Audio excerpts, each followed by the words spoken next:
All right, it's officially that time. Update 50 patch notes are here. The time for laughter. Ha ha ha. The time for cheers. Yay! The time for anger. Boo! The time for tears. What roller coaster ride will we go on today with ZeniMax Online Studios? Well, we're about to find out. In 12.0.0, update 50, new content coming later in Season 0 and Season 1, also general bug fixes. This update includes several systems coming online to give you more flexibility and agency around the way you play and are rewarded. Challenge difficulty, PvP veterancy, class mastery. In addition, update 50 sees the Werewolf refresh from the Combat Refresh team.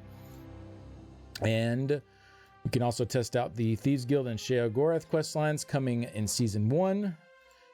The all-new favor system will be available to test. And then Zeal of Zenithar as well.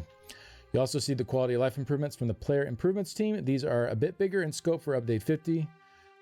For example, Guild Mail will be available to test and put through its paces. Okay. It's pretty beefy. Yeah, this is huge. This is a big document. So let's just start getting into it. All right. Challenge difficulty. Season 0.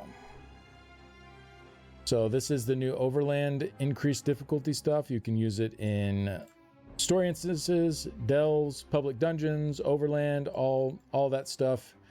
Not in instance content like dungeons, trials, arenas, Infinite Archive, Night Market. So essentially you put a debuff on yourself to get a harder challenge. A lot of you have already seen this, so I'll just kind of skim through it. We'll have 4 modes. Adventure is the base mode that we're all currently on. You have Seasoned for 100% more damage from monsters and 20% less damage that you deal. Master, you'll take 300% more damage from monsters and do 50% less damage.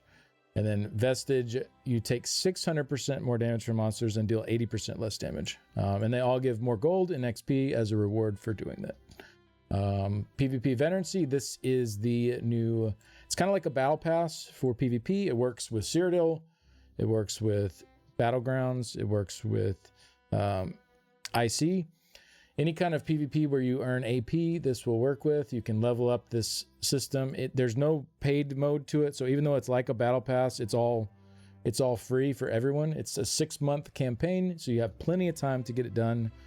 A lot of people I saw saying FOMO in the Zos stream about this, and I was like, how is 6 months FOMO? Like that, 6 months is a really long time to do this. But anyway, it's cool. There's 100 ranks. There's some cool rewards in there to reward our PvP players, which, you know, they obviously don't get nearly as much stuff on their side of the game as the PvE side does. So this is great to see. Some new titles, new skill styles, all kinds of stuff in that track. All right, Vengeance campaign. So this is the alternate Cyrodiil campaign. So this is going live as a part of Season 0. This is, everybody goes in, nobody brings in gear sets, nobody brings in any of their stats. Everyone has the same stats, the same gear. The skills are not the same as they are outside of Cyrodiil. They're like dumbed down versions that only have like one specific thing that they do.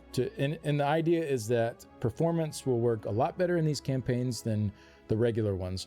So they have 3 times the cap of normal Cyrodiil campaigns in here to allow for truly large-scale battles. They'll have 30-day campaigns just like the regular Cyrodiil campaign. But you will have a perk loadout system to kind of customize your character a little bit, so not everyone is the exact same setup. Obviously, you still pick your skills that you run, so there's some variance there. It's meant to be a more casual way to get in and do PvP, get into the big sieges, you know, without having to worry about putting a full build together, all that stuff. I think for what it is, I think it can, if the population can support both Greyhost and Vengeance, I think it's a really good thing for the game. It allows for a place where newer players can come in and learn how to PvP, learn how sieges work, learn how to use, repair walls and use siege equipment and all that stuff, and like get into PvP without just getting absolutely stomped by veteran players, since everyone is on a more even footing here with this mode.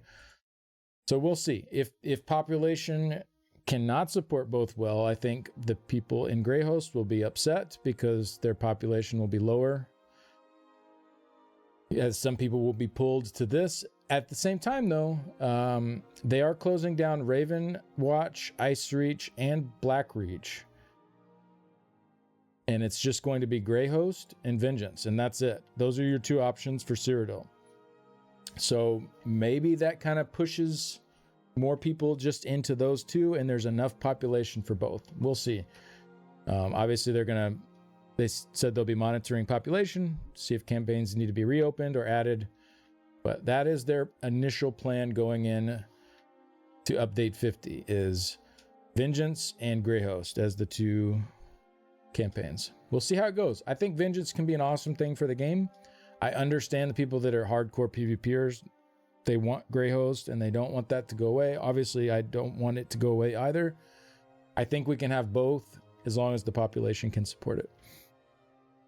All right, class masteries. We've already talked about this a lot, so I'm not going to read through all of this. I think most people watching this will already know what the class masteries are. Essentially, you get a list of 5 passives that you can choose 2 out of if you are a pure class. So you can't have any subclassing. If you are subclassing, you lose you lose access to the class mastery points. So only available for pure classes. It's supposed to be a way to give some big buffs to pure classes. So we'll go through the specifics of that as we go in later. Tamriel Tomes. This is the battle pass. So there's going to be some improvements going into update 50 from the update from what we currently have to the battle pass on live. So right now you can test what it's going to be like once you have multiple tomes. So like when the next season starts and you have your season 0 and your season 1 tome, you can test out what that's going to look like. The auto claimer is being added in, that they're adding in at the end of the season to auto claim items, because you can only roll over 2,000 tome points into the future tome. So it'll auto claim. I've talked a lot on stream about this. I really don't like this as the solution. What we need is a page at the end of the tome, a bonus page that just has infinite things to spend on, like currencies, maybe Ouroboros crates, mystery furnishing boxes, stuff like that. You can just continue to put in your points like endlessly into these items and spend all your points however you want, instead of some auto claimer that's going to claim stuff that you didn't choose because you didn't want, but Zoss is going to be like, okay, we're going to claim it for you anyways. Like, this is not a good solution to having excess points.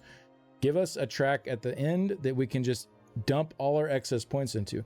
Not only is that more fun for the player, but it's going to keep your players actually playing the season longer, that your dedicated players. Because what are they going to do with the tomes when they get everything they want now? They're going to stop. There's no reason for, like with an auto claimer, there's no reason to keep going, right? There's no reason that I'm going to keep wanting to earn points so that those points can be spent on things that I didn't want to claim. Like, it doesn't make sense. But if you have that infinite page at the end, that's incentive to want to keep working on the challenges and keep doing things so I can keep claiming these rewards at the end of the track, right? And then once the season 0 ends, season 1 starts, that page at the end, the infinite page, disappears, and now it's at the end of the season 1 tome track. And so you have to work your way to the end of that one to get to that infinite page again. So this just does not seem like a good solution to this. And obviously they already had this in development before any feedback really came in for this system, so I'm not sure where this idea came from, but it's not, I don't know. There are a number of better ways to go here. The best way would be to have an infinite page. You can now obtain additional rerolls for weekly challenges by spending gold. This is good. This is really good. So you get the 5 free weekly challenge rerolls every week. And then in addition to that, you can start rerolling at 500 gold. It will double each time. Increasing. Oh, sorry. It doesn't say it doubles, but it says it starts at 500, increasing up to a maximum of 10,000 gold with subsequent use. So it resets back to 500 every Tuesday after the weekly reset. So you have, you know, some cheap rerolls early. If you really, really don't want the things, you can keep rerolling for 10k gold and essentially just reroll till you get what you want if you're willing to spend the gold on it. That's a good addition for sure. And then upon reaching the bonus pages, you'll unlock additional repeatability for weekly challenges. So once you hit the bonus pages, you'll be able to do the challenges twice as many times. So let's say I had a world boss quest, lets me do that, you know, 5 times in a row. I can sit in front of a world boss for 25 minutes essentially and do that 5 times in a row. Well, now I'll be able to sit in front of a world boss for an hour nearly and do it 10 times in a row. Yay. So fun. This is, I think it's fine that you can repeat them twice, but like, honestly, this just kind of shines more light on the current system that they have and how it probably should be improved. Like, I would much rather them give me 25 tasks instead of 5, but have them all different, right? Or some of them could be the same and you can like double up like you can now, right? But instead of like, go kill the same world boss 5 times in a row, just send me to 5 different world bosses. Like, that's so much more interesting. Like, it actually gets me out there in the world, exploring, going to places I haven't been in a while. But the way the system's set up right now, it's like, all right, go park it in front of that world boss for half an hour. And it's just like, that's not really fun. Like, it's fun the first time. Like, you go and you find the world boss and you kill it. And it's like, okay, that was cool. But then you have to sit and you wait for 5 minutes and it spawns again. And then you kill it again. And there's like 20 other people there because they're all working on the same challenge.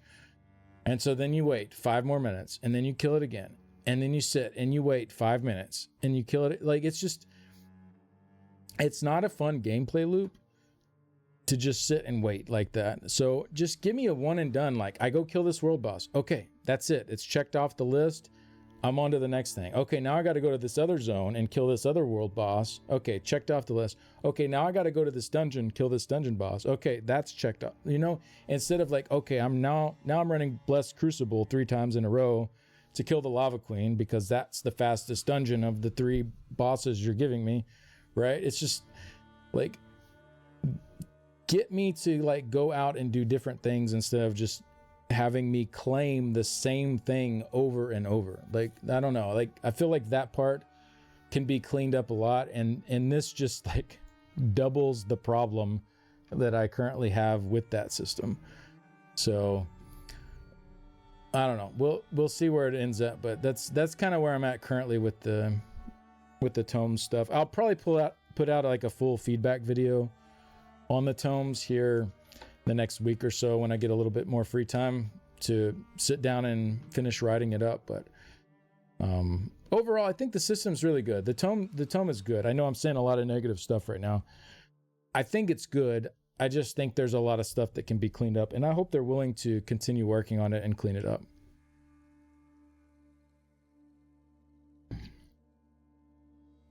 Let's see. All right, brand new weekly and seasonal challenges await you on PTS. All right, so they're going to add some new challenges in there.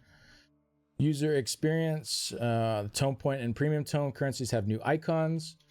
The Gold Coast Bazaar seasonal section, as well as the Tamriel Tome seasonal challenges, have a new icon. Achievements also use this icon.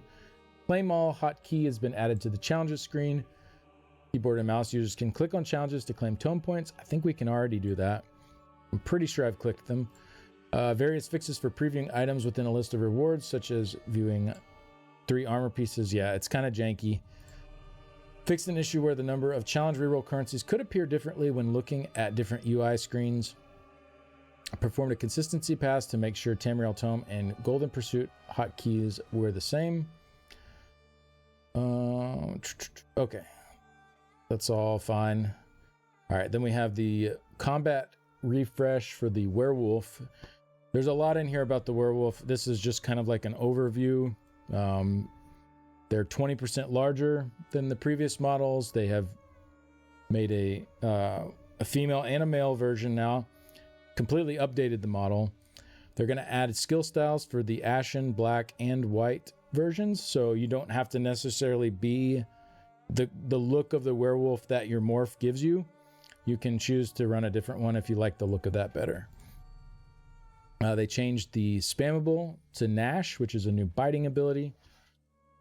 They added a new slaughter mechanic, which is akin to Vampire's Feed, Blade of Woe Assassinations. And then you can now press the crouch button while playing as a werewolf and enter Prowl, which is a new mechanic that reduces your aggression radius against monsters by 66%, allows you to sniff out hidden enemies with stealth detection, makes it easier for you to go on a slaughter rampage. So I think maybe it would be best, since we're already talking about werewolves, let's just go through Werewolf real quick, since we're on that. I think that probably makes the most sense. There's a lot here for Werewolf, so. Okay, the Werewolf experience has been updated. We just talked about this. The Prowl mechanic replaces Crouch. So Prowl costs 5,100 stamina to activate. It lasts for 6 seconds. 66% reduced aggression radius. And then it gives you stealth detection as well, equal to the same strength as detection pots. So it's the idea is, you know, you can sneak up on NPCs a little bit better. You can also pull other players out of stealth with this. There's a 3-second cooldown on activating it to prevent excessive stamina loss, since you don't need to activate it that often since you have 6 seconds anyways.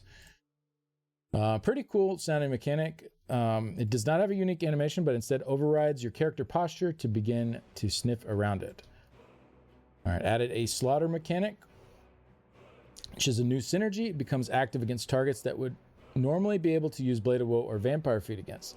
You'll have to experiment to see for yourself what it all entails, but it's largely meant as a fun first experience rather than an in-combat decision-making tool. It is quite potent in the higher difficulties of challenge mode, however. So I'm guessing it's something like the Blade of Woe, where you have like a unique one-shot animation for, like, you know, non-elite types of enemies. And in challenge mode, those non-elites could actually be pretty difficult still. So being able to one-shot them would be nice. I think that's what they're getting at here most likely, but we'll have to check that out on the PTS. Okay, Werewolf Transformation. This ultimate and its morphs have been largely reworked in regards to how they function to cast and manage. These ultimates now only require 100 ultimate to activate, but will continue to drain 100 ultimate every 10 seconds while they're active. Failing to have 100 ultimate when the cost per tick occurs will forcibly de-transform you. The cost to maintain transformation is now completely disabled outside of combat to help mitigate the need to constantly engage in combat. Ultimate generation is no longer disabled while transformed, making it the primary method of sustaining your form. So essentially, you're going to have to at least get 100 ult every 10 seconds to keep it up. Well, I guess... Yeah, I'm guessing there are ways to get more ult than you normally would, because that's a lot, right? 100 ult in 10 seconds is quite a lot to maintain that. So I think as we read further, we'll probably see that there's other ways to help maintain that as well. All right, so they completely rescripted the back end of the transformation, resulting in all werewolf effects and passives to only apply while transformed. Yeah, so this is just some back end stuff. Essentially, it's more performant now, because instead of it checking if you're in werewolf or not, these effects just only apply while you're transformed. So yeah, nothing we'll really notice there. So, but they probably spent a lot of work doing this, so it's good to point out that it's done. Transforming into a werewolf no longer increases your max stamina by 30%. Instead, all werewolf abilities that scale with stamina or magicka will now be 30% more dense in their scaling, allowing for similar levels of combat power as before, without the added bonus of having a deeper resource pool. Which is, we'll see that that's going to be fine in a little bit. Reduce the poison damage taken while transformed to 10%, down from 25%. So bit of a buff there. Used to take a lot more poison damage. Now still 10% more, but that's not as bad. Werewolf stamina costing abilities, aside from core combat mechanics such as block, bash, dodge, or prowl, now cost a third of their ability category counterpart, rather than costing 25% more. This was done to help open more potential build opportunities for non-stamina damage dealers to utilize Werewolf, while also adding to the sensation that the ultimate is a transformation that makes you more powerful in some capacity. This cost is now almost exclusively on maintaining the form. The cost is now almost exclusively on maintaining the form, rather than the form and your normal resources, helping simplify its combat loop and letting you focus while the beast is unleashed. Werewolf combat actions no longer see a 15% damage increase in their scaling. We'll cover this more in each ability, but fear not, werewolves are stronger than they were before in most cases, with some other adjustments. The unique bar that activates while in werewolf form has been reworked to house a new mechanic called Fury. Fury is a unique resource that generates from activating werewolf abilities while in combat. It stores up to 1,000, and each ability activated grants 15 at base. Fury does not decay, but leaving werewolf form will result in losing all built-up fury. Morphs and passives both can expedite the amount of fury generated, or can even add more forms of generating it. While you have 1,000 fury, your ultimate ability will be replaced with Rampage. Activating Rampage drains all fury and grants you a 20-second window of increased power, increasing your move speed by 20%, damage done by 15%, and removes the cost of all werewolf abilities, including the transformation. Activating Rampage will temporarily disable your ability to activate the werewolf transformation again, to create the sensation of loss of control to this inner beast, as well as making it hard to accidentally activate and immediately lose the effect if you input the button multiple times and detransform. All right. So this is awesome. Werewolf has a proper ultimate now. 20 seconds of 15% more damage done, 20% move speed, and free abilities while it's active. Werewolf light attacks no longer have their base damage capped at 4813 like other light attacks, in efforts to help add more potential damage while transformed. Werewolf Berserker. This morph. All right, so this is your actual like werewolf morphs that you. This is your ultimate, like the button you hit to go into these forms. So this morph now grants you Major Berserk when you transform. Updated the bleed from this morph to apply on light and heavy attacks rather than only light attacks. The bleed now appears. I don't know why it says the bleed now appears to stack up to 5 times in total. Does it? you tell me, Zoss. It appears to. I don't know. I'm gonna say it does. All right. The bleed stacks up to 5 times in total, and upon reaching 5 stacks, the 1 second delay will be removed, allowing you to deal much more consistent damage while sticking to the target. So I think what this is saying is, right now there's a bleed that you apply with your light attacks with this morph, and it's a 4-second dot essentially that does not tick right away. So after reaching 5 stacks, there's no longer any delay in the dot tick, and so every time you hit with the light attack, you're just reapplying this bleed, and the damage from it is reapplied instantly. I believe that's how that's going to work. That's how it sounds to me. Stacks do not augment damage or duration. The bleed no longer fails to apply if it's already active, meaning the first few light attacks will result in a damage decrease because you're just going to keep reapplying the bleed and never actually get the bleed on the first 5 light attacks. But then after that, after the 5th light attack, you apply the bleed instantly with each light attack. So I guess it's to stop like an immediate burst on targets, but like once you've been on a target for a little bit, your damage is going to ramp up. Like you're gonna all of a sudden start doing way more damage to them. So I think that's the idea here. So yeah, while drastically increasing beyond the initial few light attacks. Reduce the duration of the bleed to 3 seconds, down from 4. Reduce the damage scaling by 35% on the weapon and spell damage, 16% on the magicka and stamina. Heavy attacks in this form no longer create an area of effect in a cone around the target. This morph now also improves Devour, which will be explained in the passive section. All right, so this is the Berserker morph, the more traditional, like, higher damage dealer morph. But, I mean, both morphs, it seems like, can be taken by damage dealers. This will probably be the better straight-up damage option, though, with the major Berserk it offers and the constant bleed on the light attacks. All right, Pack Leader. So this is the other morph. This one now increases the damage you can block by 30% and grants major protection while transformed, rather than a unique 10% damage reduction. It continues to spawn 2 direwolves and grants you and nearby group members minor courage. This morph also improves Rampage to Enduring Rampage, which adds 4,000 health recovery to the base effects. Yeah, I'm not really sure what this is exactly. What is Rampage? Is that a passive? That might be one of the passives. Let's see. Adjusted the attack speed of the direwolves to happen at a more consistent pace rather than going in between erratically fast and slow attacks. Fixed an issue where the damage of the direwolves did not dynamically scale with your offensive stats. So the direwolves should actually be fairly strong for offense as well.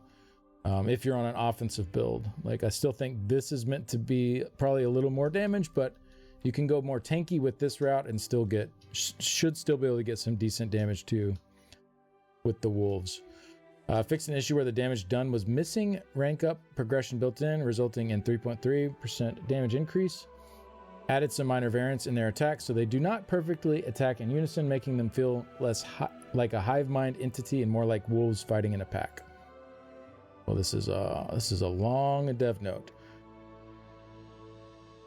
All right, let's just do it. Let's just dive into it. Holy moly. All right, there's a lot to unpack here. So we'll start with our overall intentions and design philosophies. Man, if I could read today, that would be good. Our goals for the werewolf refresh are relatively simple. Improve the user flow of entering, sustaining, and playing as a werewolf while updating it to something that has more build potential. The experience is meant to be different from other combat options while still familiar enough to approach and play. Originally, the form introduced many stipulations that acted as overrides to rules, while the updated form should instead feel like augments to the rules. Rather than overriding your ultimate and disabling that mechanic completely while introducing a new one, it now hooks into the existing ultimate loop while also gaining access to an ultimate level ability while transformed. Additionally, there are many more added effects that help reduce the high demand and stress of sustaining werewolf, such as the out-of-combat cost removal, the new rampage effect, and a few other hidden effects we've added for you to find. Is anyone hungry? All these changes hopefully culminate into a more liberating transformation rather than a limiting one. To improve the build diversity side of things, we're looking at a few core interactions to see where the existing limits were created. Originally, Werewolf was incredibly stamina focused, as abilities costed an exorbitant amount of stamina, and the transformation granted a unique bonus only to stamina. Despite their abilities mostly dynamically scaling, this created a lopsided experience that made playing as a stamina build vastly superior, which made the transformation even less accessible for build types. We've shifted away from both of these stipulations by significantly reducing the stamina drain of active werewolf abilities. The focus is now on sustaining the form rather than the form and abilities, and instead baking the power of the massive stamina increase into the stat scaling of their abilities, meaning both magicka and stamina are effectively increased by their original amounts without the added effects of actually adjusting your character stats. We've also looked at morph engagement and tried to improve the split between two dominant build focuses, full-on aggression builds and bruisers, more chunky survivable damage dealers. Morphs now have more stark differences between what they do for the most part, either granting more outright damage production, adding utility or survivability upgrades, or adding more mechanical complexity to their base abilities. Our focus with the Werewolf refresh was the combat flow of what it means to play as a werewolf. The werewolf's ability bar override removes the access to bar swap, which introduces a more digestible but ultimately simpler combat flow. This is often seen as a positive and a negative, and we've looked at what these abilities closely to try. Wait, hold on. We've looked at these abilities closely to try. Yeah, they added an extra what there. I was like, am I stroking out here? To try and retain the good parts of that simplicity while also working on trying to flesh out a bit more depth to improve the negative aspects. At its core, the werewolf experience is still pretty straightforward, being a big, brutal badass, jumping into the fight, prioritizing speed and aggression, and chasing your prey with relentless attacks are all still there. However, we've reevaluated some of our original stipulations to these abilities to try and make them a bit more user-friendly, while also trying to ensure each button press has more than one context in which you want to use it. In some cases, such as Pounce, this means completely dividing the ability to two separate states. When targeting faraway enemies, it swaps to the gap closer, and when targeting enemies in melee range, it becomes the melee damage over time ability, both the same abilities as before, but with a more dynamic experience that gives you what you need in the context of the moment. Other abilities, such as Roar, now have multiple outcomes that cover a larger array of effects to offer more utility and reasons to press the button. Roar continues to operate as your primary crowd control while also being a support function by housing the Feeding Frenzy synergy and still having solo play application by granting you Blood Hunger, an effect that amplifies some of your other werewolf abilities. These updates should all help improve your overall combat effectiveness while adding some additional nuance and mastery to the experience. Whew, okay, I need some tea. This might be the longest developer comment I've ever gone through. Holy moly. I mean, it's good stuff though. Like, it's good to know, to dig into all that. That's just a lot to read.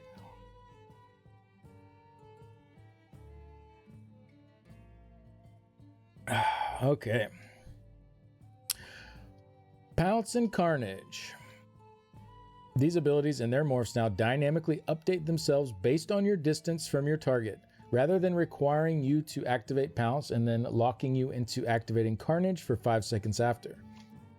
Pounce is only available when you're greater than 7 meters to the target, while Carnage takes over when you're 7 meters or closer to the target. Note that this will result in only Carnage displaying on your hotbar when you hover over it outside of the skill system, as you are the context of the target. Your skill book will always display the Pounce. So if you want to look at the Carnage tooltip, just look at it on your skill bar. If you want to look at Pounce, look at it in your skill book, I guess. Reduce the cost of Pounce and its morphs to 1,000, down from 4,000. Adjusted the damage. I'm not going to go through all these. There's some slight nerfs to the damage on most of these, but overall damage should be up. I'll just say that now, instead of reading all the like little nuances of the specific numbers. It's nice to know. Like, I like digging into this stuff, but this kind of stuff is listed on every single one. So just to save y'all from a bunch of numbers that probably won't make sense to you, I'll just say that damage numbers are down in most of the abilities, but overall the whole package of the werewolf is going to bring that up. So that it it's a win overall. I'll just say that. Increase the base duration to 12 seconds up from 10. That is for the dot. So essentially how this works now, it's really cool, and it's very well designed, what they did here.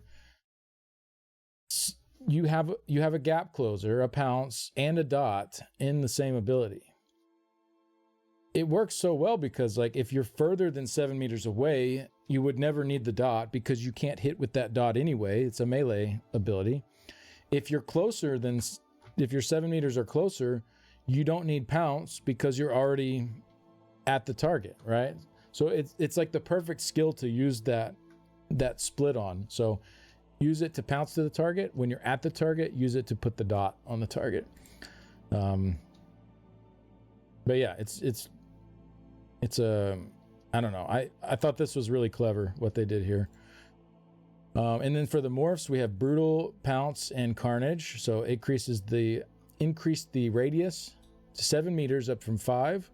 And then Brutal Carnage's damage over time now stacks up to 3 times, increasing by 10 seconds per stack rather than granting stacking weapon and spell damage.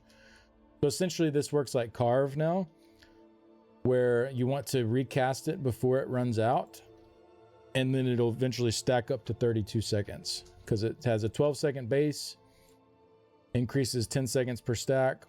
So your first stack is at 12 seconds, your second is at 22, your third is at 32. So pretty similar to Carve, except this is now Carnage. Yeah. So, but Brutal Pounce is the so each, there's different names for each form of it, essentially.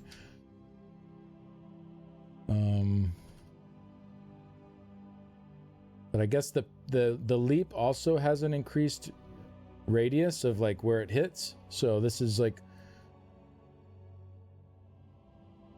your landing spot is a bigger area, and your dot, the amount of enemies you can hit with the dot is a bigger area too. So you have like a big radius to apply this.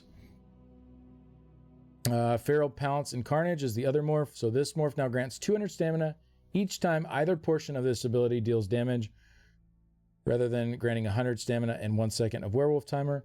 Whenever either version of this morph deals damage, it will also trigger fury generation, in addition to the fury generated for activating it, up to once every 4 seconds. This allows Feral Pounce to generate it twice per cast, and Feral Carnage to generate fury up to 3 times over its duration. So more fury generation to get your ult off in werewolf form, and some like constant stamina return. So I think this is more meant to be like the tank morph. Let's see what they have to say here. We're making this ability in its 2 forms significantly more straightforward to use by having them automatically update to the effect you need in the moment. When you need to close the distance, the Pounce variant of this ability will allow you to take over and allow you to leap to your enemy, while the Carnage variant will be available when you're within melee range of your foe. We're also slightly adjusting the morph differences to be less about raw damage versus utility, and going into 2 forms of utility, both of which have the potential for damage. Brutal, Pounce, and Carnage remain better for area of effect damage, and Carnage saves on global cooldowns, letting you experience a more simplified rotation, especially helpful if you plan on using one of the reworked morphs of Rending Claws. And then while Feral Pounce aids in stamina management through block and helps you activate Rampage more frequently, which grants a large damage steroid. So essentially, this will get you more ults, which turns into more damage. This gets you more GCDs, which also can turn into more damage. So both morphs might have a place, but I would imagine, this is just a guess, I don't know. I would think the Brutal, Pounce, and Carnage is probably going to be the more common, like DD morph. But we'll have to see like how much extra ult that gives you. There could be a place for that too. I'm not sure. All right, then we have Hircing's Bounty. This is the heal. So reduce the healing of this ability by 8%, reduce the cost of this ability, and it's morphs to 4320 down from 5737. I believe this is a mag costing ability, not a stam costing ability. This ability in Hircine's Rage now restore 10% of your max stamina, increasing by 1% for every 1% current health you have. I don't understand what they're saying here, really, I'll be honest.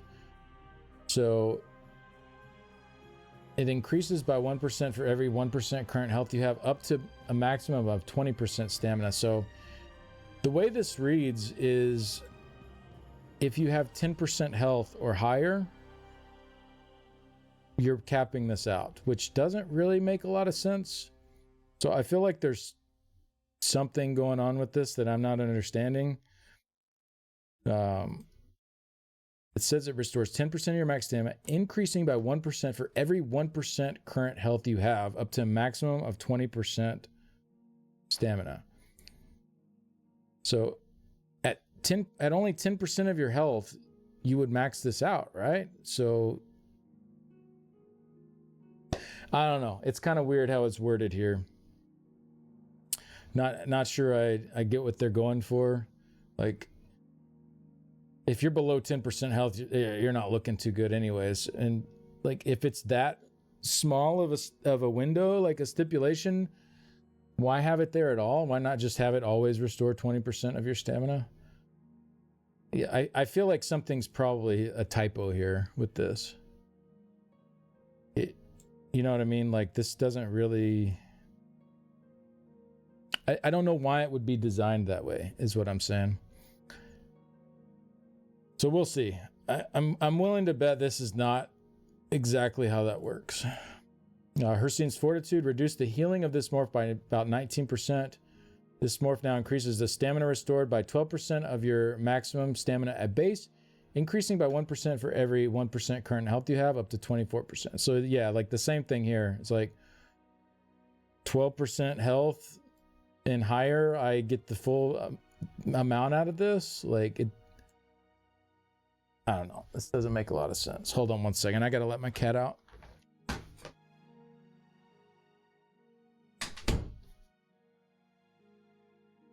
It's acting like a dang fool. All right.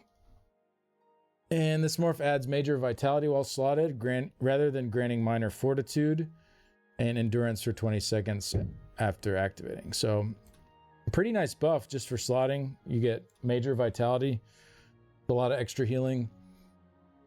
So they did decrease the heal from your burst heal, but you have major vitality, which will make up some of that. And then you have, you know, any other heals on you will heal for more as well.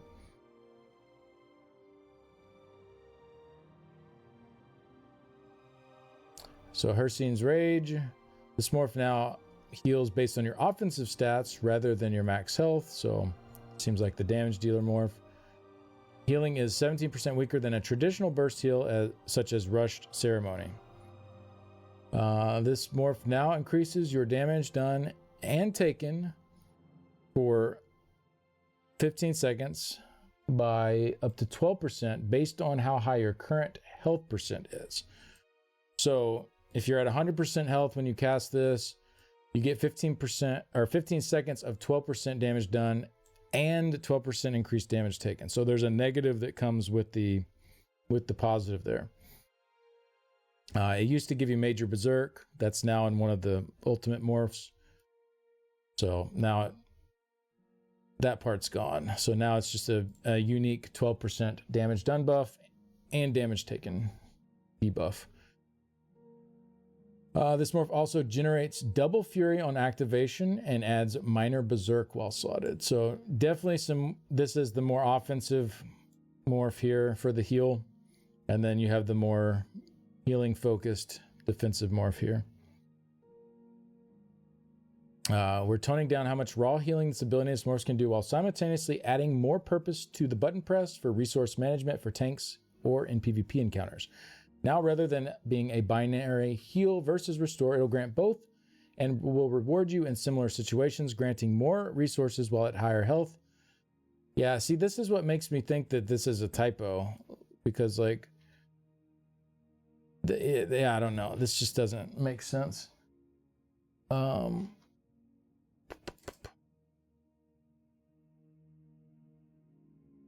Hersine's Fortitude sees a decrease in the initial healing, but gains the potential to be healed significantly more while in groups or using other effects and morphs, helping out the tankier paths, while Hersine's Rage continues to focus on the offensive nature, but with a healthier balance, as both the bonuses and the punishments degrade as you weaken, while also healing more effectively for damage dealers. All right. Fair enough. Roar. This ability and its morphs now have a 350 millisecond cast time, but before they apply their effects to help better line up with their animations to their outcomes, fixing issues where you would be feared before even seeing an animation. Increase the radius to 10 meters, up from 7. Reduce the cost to 1,000, down from 4,300. This ability and its morphs now apply a stack of Blood Hunger for 30 seconds, stacking up to 4 times. Blood Hunger empowers Gnash, previously Piercing Howl, and Claw Fury, previously Claws of Anguish, to deal additional damage. These abilities no longer apply Terrified. This is effectively an easier to use form of that mechanic with more interplay within their kit. This ability and its morphs are now home of the Feeding Frenzy synergy rather than being placed on the Howl of Despair morph. So instead of that being on your spammable, the synergy is now on Roar. The synergy is really nice too. Feeding Frenzy is granted up to 12 nearby allies for 10 seconds within the radius of your Roar. And when they hit it, it lasts for 30 seconds, up from 20, and increases damage done by 6% instead of Empower. So I always thought this was a very weird source for getting Empower, like as like a group buff. It's like, are we really gonna rely on a werewolf to come in and give the heavy attack people their buff for their builds? Like, just a very strange design before there. So now, like, the werewolf comes into the group, gives everybody 6% damage done at all times and minor force, which is, I don't know, that's pretty good. Like, and it's easy to keep up too, because it lasts for 30 seconds. So as long as someone is just hitting that synergy every 30 seconds, or, you know, you'll probably have the synergy out there way more than that. Yeah, this is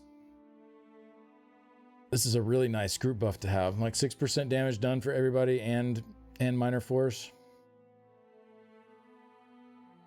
I don't know. Are we bringing werewolves to the group now? Deafening Roar. This morph now applies Major Maim and Cowardice to enemies hit for 15 seconds, rather than Major Breach and Minor Maim for 10 seconds.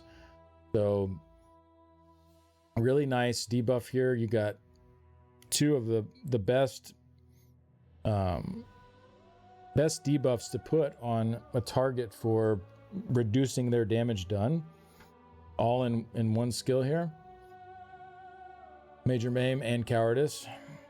And then the passive slot for this morph now grants Major Evasion and Minor Protection. So, like, this ability is so freaking stacked. Like, not only do you give your teammates a synergy to get 6% damage done and minor force, you apply Major Maim and Major Cowardice, and you get Major Evasion and Minor Protection for you. Just like a lot of stuff all in one skill. Seems really good. Purchasing this morph will automatically upgrade your Gnash and morphs, the rework of Piercing Howl, to also taunt the enemy if the ability was cast while bracing, making taunting more deliberate and less dangerous compared to the previous slot passive of heavy attacking to taunt. So now, if you want to tank as your werewolf, you have this morph that you take. You have huge debuffs and buffs for your survival all packed into it, and it makes your spammable a taunt as well. as long as you cast it while you're blocking. So if you want to take this morph and you're not a tank, you can. You just have to be careful with your spammable that you don't block cast it, I guess. Otherwise, you're going to pull the taunt. But yeah, this is cool. This is really nice. And then the other morph, Ferocious Roar. This morph now applies Major Courage to you and 11 nearby allies for 20 seconds. So, full on easy Major Courage. You can drop SPC. Everybody's got it. Easy to keep up. Allows you to use your own synergy. So even if you're solo, you could get your 6% damage done and minor force. And then grants 2 stacks of blood hunger on cast rather than increasing the speed of your heavy attacks by 33%. So this definitely, again, feels like the more offensive route to go. It's also a very nice support route. I don't know, like you could have a support DPS come.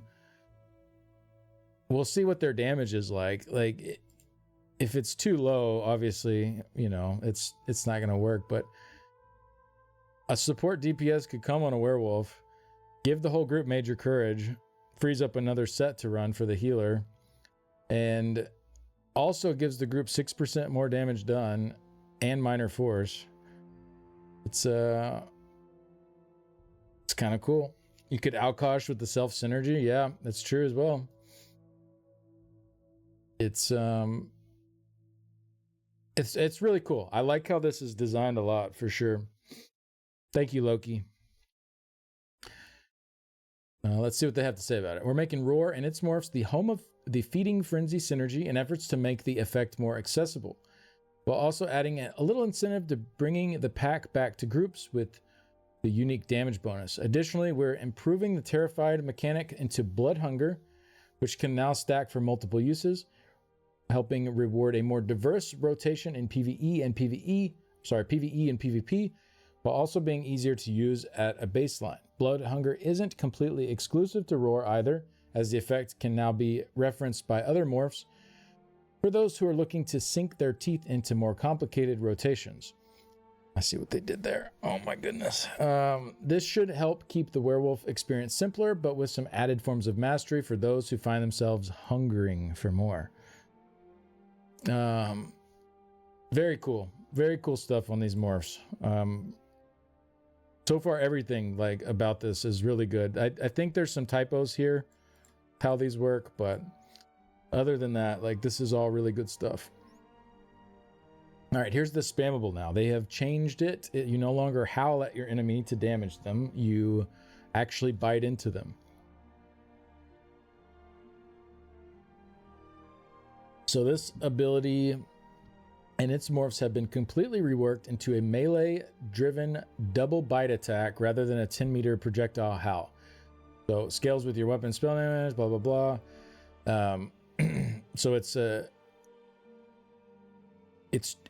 double attack. Like you hit twice with it for the same amount of damage instead of once for like essentially like double the damage.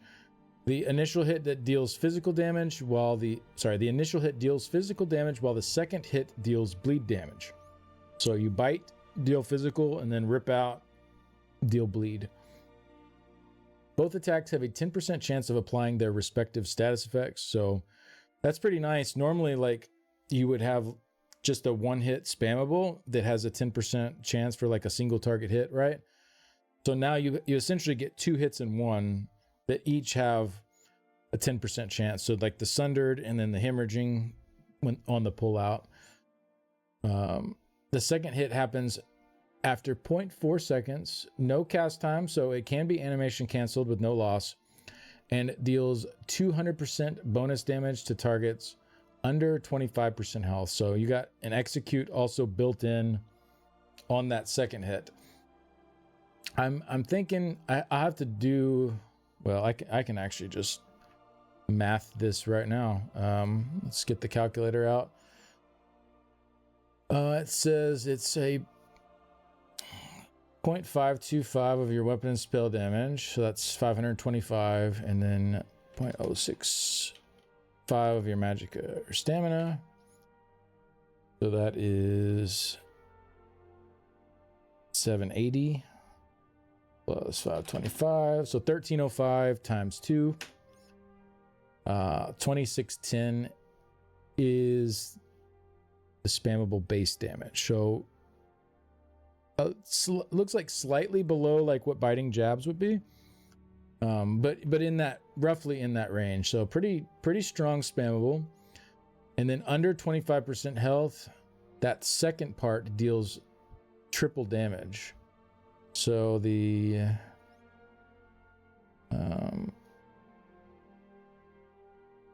let's see, 1305 of that would be times 3 plus 1305. So 1305 times 4 essentially in execute.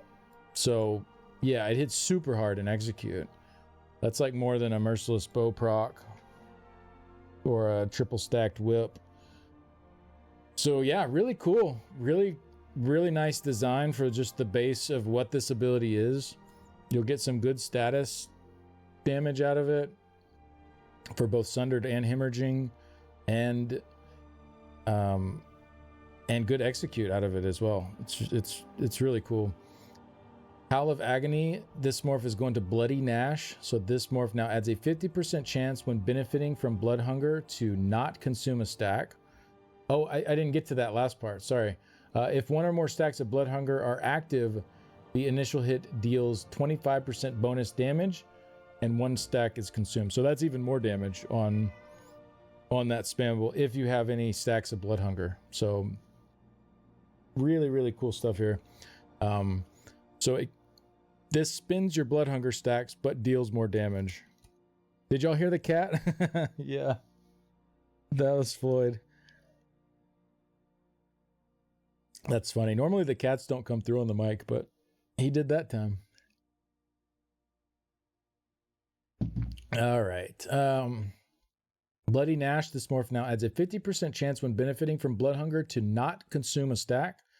This morph also upgrades the second hit to always apply the hemorrhaging status effect. So tons of bleed damage with this morph, because that pull out of that bite is just going to apply hemorrhaging every single hit.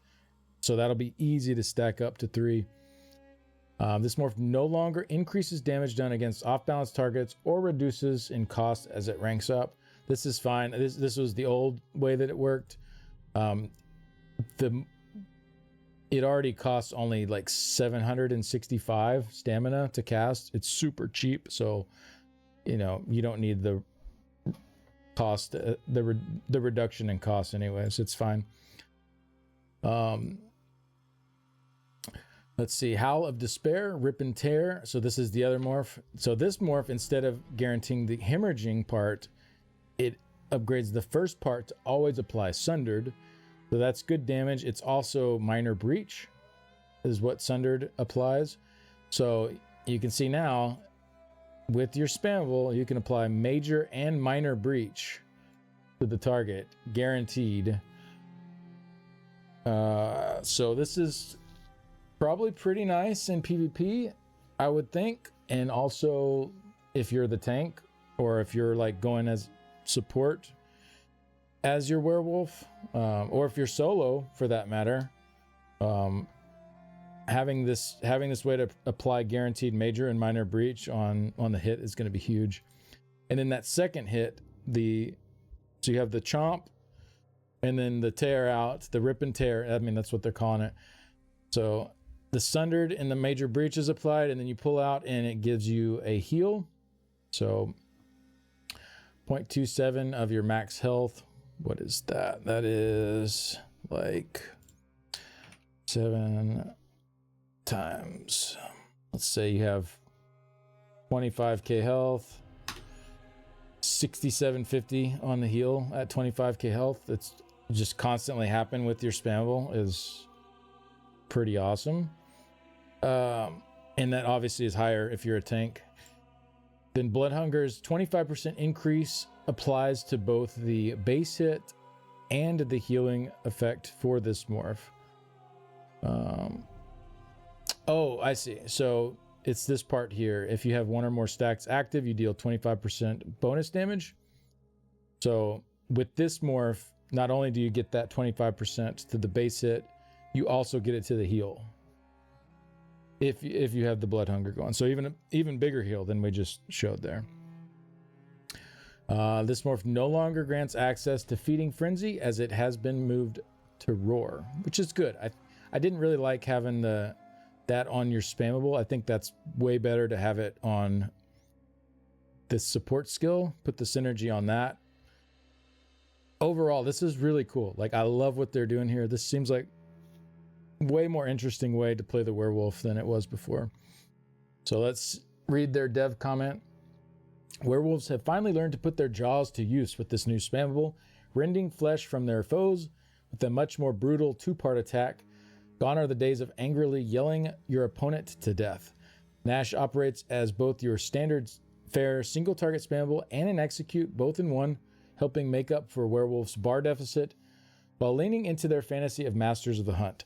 A hunter who cannot finish off their prey often returns empty-handed after all. This helps werewolves become significantly more terrifying to low-health foes while giving them reason to stick closer to their enemies and make use of their speed boosts in melee range.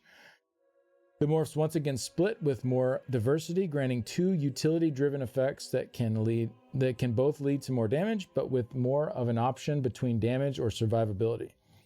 The previous iteration of Terrified has been reworked to Blood Hunger, which has slightly more interaction across their kit, while also being easier to use.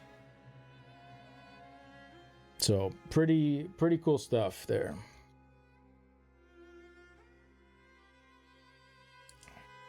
All right, now we have the AoE ability, AoE dot, or it was an AoE dot. We'll see what it is now. Infectious Claws is now Rending Claws. This ability and the Claws of Life morph have been adjusted to deal physical damage on their initial hit and bleed damage for their over time effect, rather than dealing disease damage on both hits. I mean, that probably fits with the theme more, especially if you're trying to like build into certain damage types. Having the physical and the bleed there kind of fits what they're going with so far. Reduced the initial hit's weapon and spell damage scaling by 20%, increased its magic and stamina scaling by 4%. The damage over time now lasts for 10 seconds, down from 20. Increased the weapon and spell damage scaling by roughly 92%. For the damage over time. So they cut the damage over time in half. It's now 10 seconds instead of 20, but they've nearly doubled the weapon and spell damage scaling for that, and over doubled the max magicka and stamina scaling. This ability's morphs now have a target cap of 6 rather than hitting all enemies. Its initial hit has a 15% chance of applying Sundered, and the damage over time has a 5% chance of applying Hemorrhaging rather than the initial hit applying Diseased, and the damage over time having 1%. Okay, lots to unpack here. So you have an initial hit, and then you have a dot that it leaves behind afterwards. The initial hit is physical. The dot is bleed damage. They have an increased chance based on what an ability of this type should have. So normally an AoE hit would have a 5% chance. AoE direct damage would have 5%. So it's tripled here to 15. So that's nice. And then AoE dot has a 1% chance normally. So this is multiplied times 5 to a 5% chance of applying hemorrhaging on the dot. So pretty nice overall here. You'll be getting a lot of Sundered and Bleed as a werewolf, it's seeming like. The Claws of Anguish morph is now called Claw Fury. I don't know about this name. This name's a little odd. This morph has been reworked into a channeled attack that deals direct physical damage over 4.8 seconds, hitting up to 6 enemies closest to you in a 7-meter cone with a 90-degree arc up to 13 times. That sounds familiar. That sounds familiar. Claw Fury generates fury and a stack of blood hunger up to once every second while dealing damage with the ability. So get more fury to get your ult faster, get more blood hunger, which with this ability increases by 25% for each stack of blood hunger you have. So as you're channeling it, it scales up each second. So it works very similarly to the DK's Engulfing Dragonfire, in that the damage ramps up the longer you hold this on a target.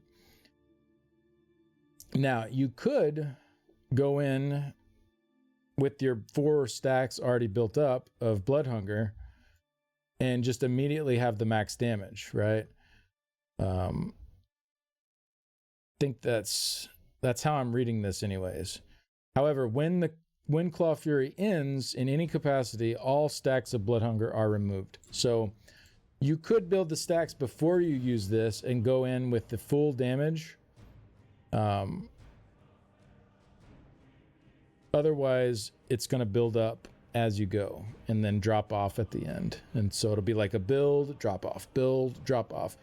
Or you can go in with that first one, full damage, and then it drops off, and then you build, drop off, build, drop off. Essentially, that seems like how it's going to work. Let's take a look at the tooltip as well here.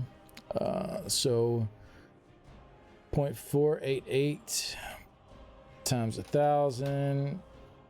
Oops, I hit minus 1,000. 0.48 times 1,000. So 488 plus 0.0604 times 12,000. 488. So 1212 per second. No, per tick. 1212 per tick. It ticks 13 times in 4.8 seconds. So let's just say it's 5 second channel. 13 ticks. 13 ticks divided by 5 seconds. 2.6 ticks per second times 12. So, yeah, I think this is like about what the Engulfing Dragonfire does. I think it's set up the same way. And obviously this hits harder as it ramps up because of the blood hunger. So the longer you hold it on the target, the more damage it deals. So very strong ability here if that's the play style you want to go for. Yeah, really, really good stuff. And I think it's cool. Like I know some people will probably meme this, like the wolf beam or whatever. I think having these slower paced play styles introduced, you know, maybe not having such a direct copy paste of the DK version would be good, but I still think it's good to have this in different classes, you know, in the werewolf to have these different play styles for people that prefer a little bit slower paced. You know, we were just talking about this earlier, like, you know, the 1 second GCD play styles, when you're playing a lot, that can be kind of hard on your hand after a while. So having these play styles where you can slow that down a bit, I think it's good to introduce. Like, it's not forced. You don't have to go with this play style. But it's there if you enjoy that.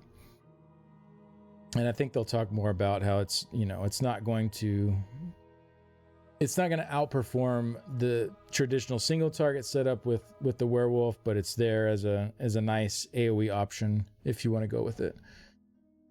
And then for Claws of Life, this is turning into Blood Claws. This morph now heals you for 40% of the initial damage done rather than not healing at all in the initial hit. So just another heal as you're attacking. So like all your stuff, if you want it to be in this kit, pretty much can be healing you as you're dealing damage with it.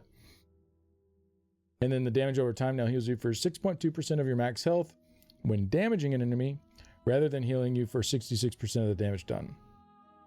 So just a flat amount of your max health with each tick of the dot as well.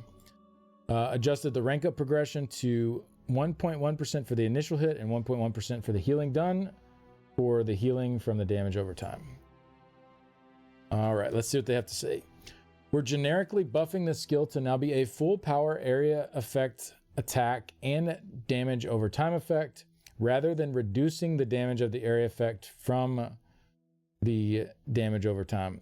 As such, we're gently peeling back some of the cleave damage of the initial hit while greatly increasing the damage over time potential in all capacities. So this ability feels more like two separate abilities rather than one blended ability. Werewolves have finally washed their damn hands, moving them away from disease damage in the kit, instead focusing in on bleed and poison, physical and bleed. I don't know where I got poison there. Physical and bleed to help make a more savage and brutal experience. Additionally, we're splitting the morph diversity to either add more healing for both damage and bruiser builds, and a rework morph that functions similarly to something like Engulfing Dragonfire, helping werewolves who'd rather focus on cleaving foes down. Claw Fury is slightly weaker than the traditional Nash-focused build in single target, but comes out ahead in encounters with multiple enemies packed together. All right. So you got your options there. Like, if you like that beam style playstyle, you have it, but it is similar to like with the DK, right? Like their flame breath style is good, but it's going to be weaker than the traditional like whip playstyle. So it's kind of the same dynamic here with these two. All right. You drink a little water here.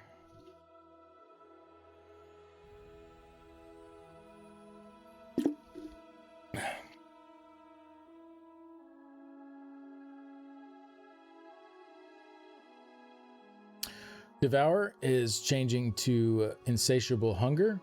So this is the this is when you would go to eat on corpses and keep your werewolf time up. So this synergy now has a minor grace period for movement, allowing you to move slightly before and after activating it without causing the cast to be interrupted. Note this grace period is not the same as the Resurrect ability update that lets you move while casting it, and instead exists to give a small amount of time to let your momentum end if you cast it while moving. Increase the healing per tick to 20% of your max health, up from 8%, resulting in 100% heal over the duration, up from 40%. So as you're feeding on the corpse, you're also healing yourself for like quite a lot. Each tick now grants 15 ultimate rather than 3 seconds of werewolf timer. So 15 ultimate, and it's what, 5 ticks? So that's 75 ultimate for eating a corpse. Activating this synergy will also disable the cost to maintain werewolf transformation for 12 seconds, rather than disabling the cost of maintaining it only while channeling it. So how they've changed this is now you're going to keep up your werewolf timer with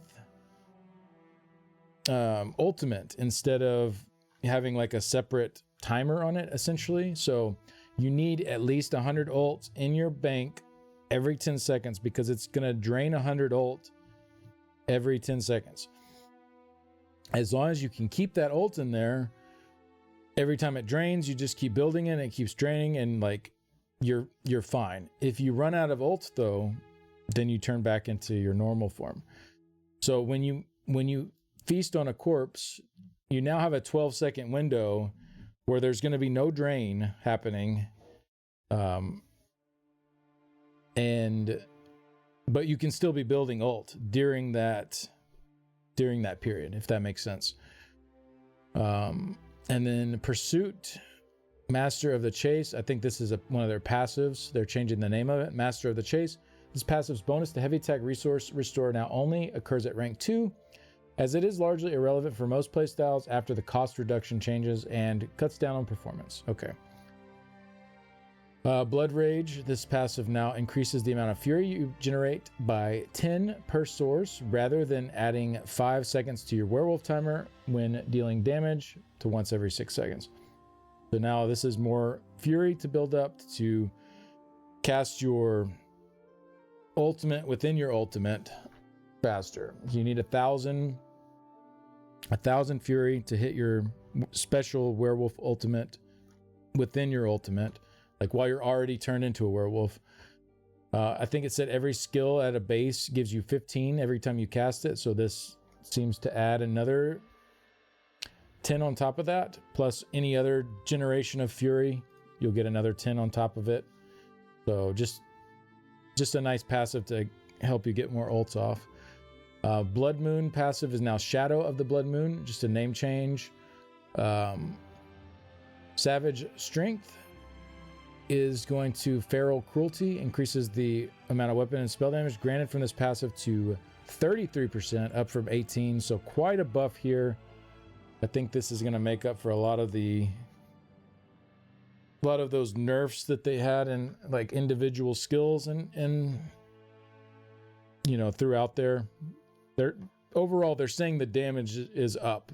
I know there were little nerfs to the scaling here and there, but overall the damage should, I mean, we'll have to test it and see, of course, but the way they've presented it is that the damage should be quite increased over the old version.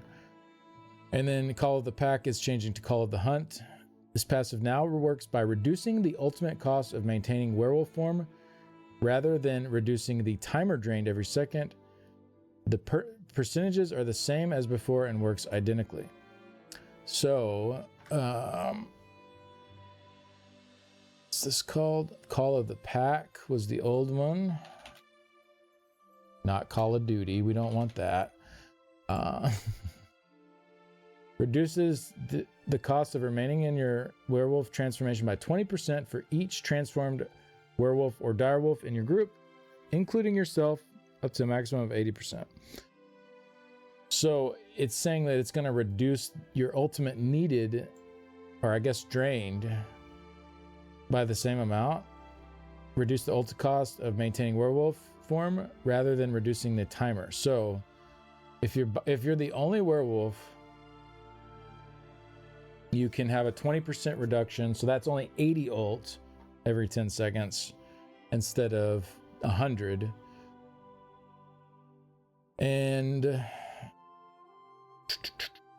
if you have more, you could get it down to only 20 ult drain, which I'm assuming could just keep you there infinitely with very little management.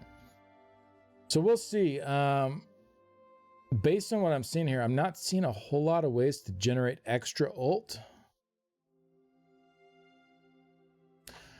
So like 100 ult, or I guess 80 with the passive in every 10 seconds is quite a lot to keep up.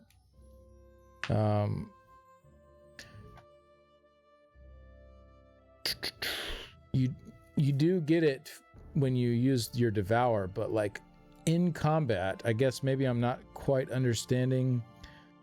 Like say I'm on a singular enemy, just fighting in a fight. Like how long will I be able to stay on that enemy and keep fighting as a werewolf without dropping? Like, is there some way that I'm going to build a bunch of ult while I'm fighting a single target? That part I'm not super clear on. So we'll have to dig in and find out. And let's just read their comment real quick on that as well, because that was the last thing here. This might be a place we iterate based on feedback, as we understand that this passive is vital to allowing werewolves to indefinitely sustain their forms, but requires utilizing the pack leader morph or playing with up to 3 other werewolves. Oh, right. So if you use the pack leader morph, that gets you the extra wolves, which gives you the extra reduction to the ultimate cost. Okay. I see. We're cautiously optimistic that the other sweeping changes to werewolf form sustain will be enough to keep the core experience a case where sustaining form is something you feel spurred to do, but with far more grace than before. So let us know your thoughts. Yeah, it's something I think we'll just have to get in there and test. It's hard to know. Like this is, I mean, these are a lot of changes here. It's hard to wrap your head around everything, but it looks like, and I do kind of giggle that they said this might be a place we iterate based on feedback. Like none of the other stuff is. I mean, I don't know. Maybe they're willing to on other stuff too, but I found that a little funny that this was the one part they pointed out. Like, this might be a place we iterate based on feedback. The other stuff, though, y'all are out of luck there. But this one, you know, we're willing to give in a little bit here. So it does look like they, you know, if this is not enough, like if it's a pain to stay in werewolf form and people are not having fun with it, I think they'll probably make that better. But, you know, overall, like this is awesome. I think they did a fantastic job with the werewolf. Like, it sounds way more fun to play than it did before. All of their reasonings in the dev comments seem pretty sound. We'll have to get out there and play it and see if it's actually fun, but, you know, based on what I'm seeing here, it looks fun. Yeah, Curse. Yeah, 6% group damage and group minor force. That's awesome. Yeah. With their new synergy, it's great. Like they made some really great changes here to the werewolf. So props to Zos. Props to Zos on this one. I hope it's fun to play too. So let's go back up now. So I skipped down quite a bit to go ahead and like get into the werewolf stuff. We'll go back up to where we were, because we started talking about werewolf, and I just wanted to kind of do that all at once instead of like doing half the werewolf discussion here and the other half later on. I thought it just made more sense to just do it all together. So yeah, that's the werewolf. I'm definitely gonna check it out on the PTS and put some stuff together for it, and we'll see like what's best. Is it going to be a subclass combo that's best for werewolf? Will it be, you know, a pure class with some of the class masteries that are going that will be best for werewolf? I don't know. There's going to be a lot of combos to play with, and yeah, creative for sure. That's a lot of ult to keep up. I'm thinking there's got to be something there that helps with that more. Otherwise, yeah, it's not going to be super playable. But we'll see. We'll jump in. We'll mess with it. We'll figure out how it works. And if it's not working, if it's not fun, if there's, you know, if you feel like you're just constantly getting pulled out of the werewolf form, then, you know, that's feedback to give to Zos, and they already said that they're willing to iterate on that to make it better. So we'll see. But yeah, let's go ahead and move on from the werewolf now. That was, you know, like an hour discussion on the werewolf. So let's keep it going. The team has been addressing bugs and player feedback from the first round of refreshes that launched in U49. This is for the Dragonite. So these are pretty nice changes here. So they added in Emerald Green skill styles for Dragonfire Breath, Searing Strike, and Magma Armor. If you know what's going on here, these are the three abilities that had poison versions before. So I don't know about Emerald Green. Like, this seems like the wrong shade of green for poison. Like I would think more of a puke green, but maybe that's not as good for advertising. You know, saying you got a puke green skill style. But we'll see. We'll see what color this ends up being. If it looks kind of like the old poison stuff, that's really cool. If it looks just like actual emerald green, that's kind of weird maybe. Like putrid green, yeah, Granny Smith green, like something. Emerald green doesn't seem like the right shade for this to me. I appreciate what they're doing here, but let's at least make it kind of give off that same vibe if we're gonna do this, instead of like, you know, some shade that doesn't look anything like poison. We'll see though. Maybe it does look like poison and that's just what they called it.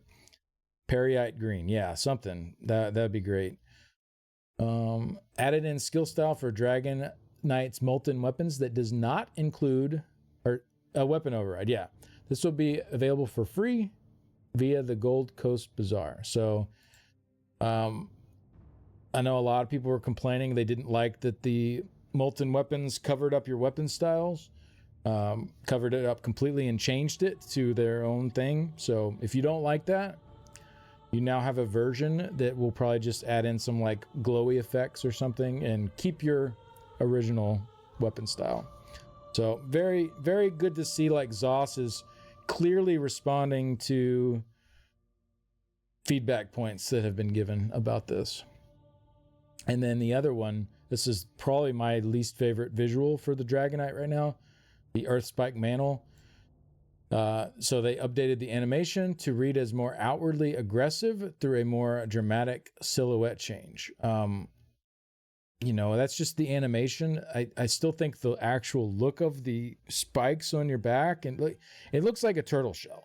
Like, it doesn't look like a DK looking ability. Like, honestly, I think they just need to like go back to the drawing board on this one.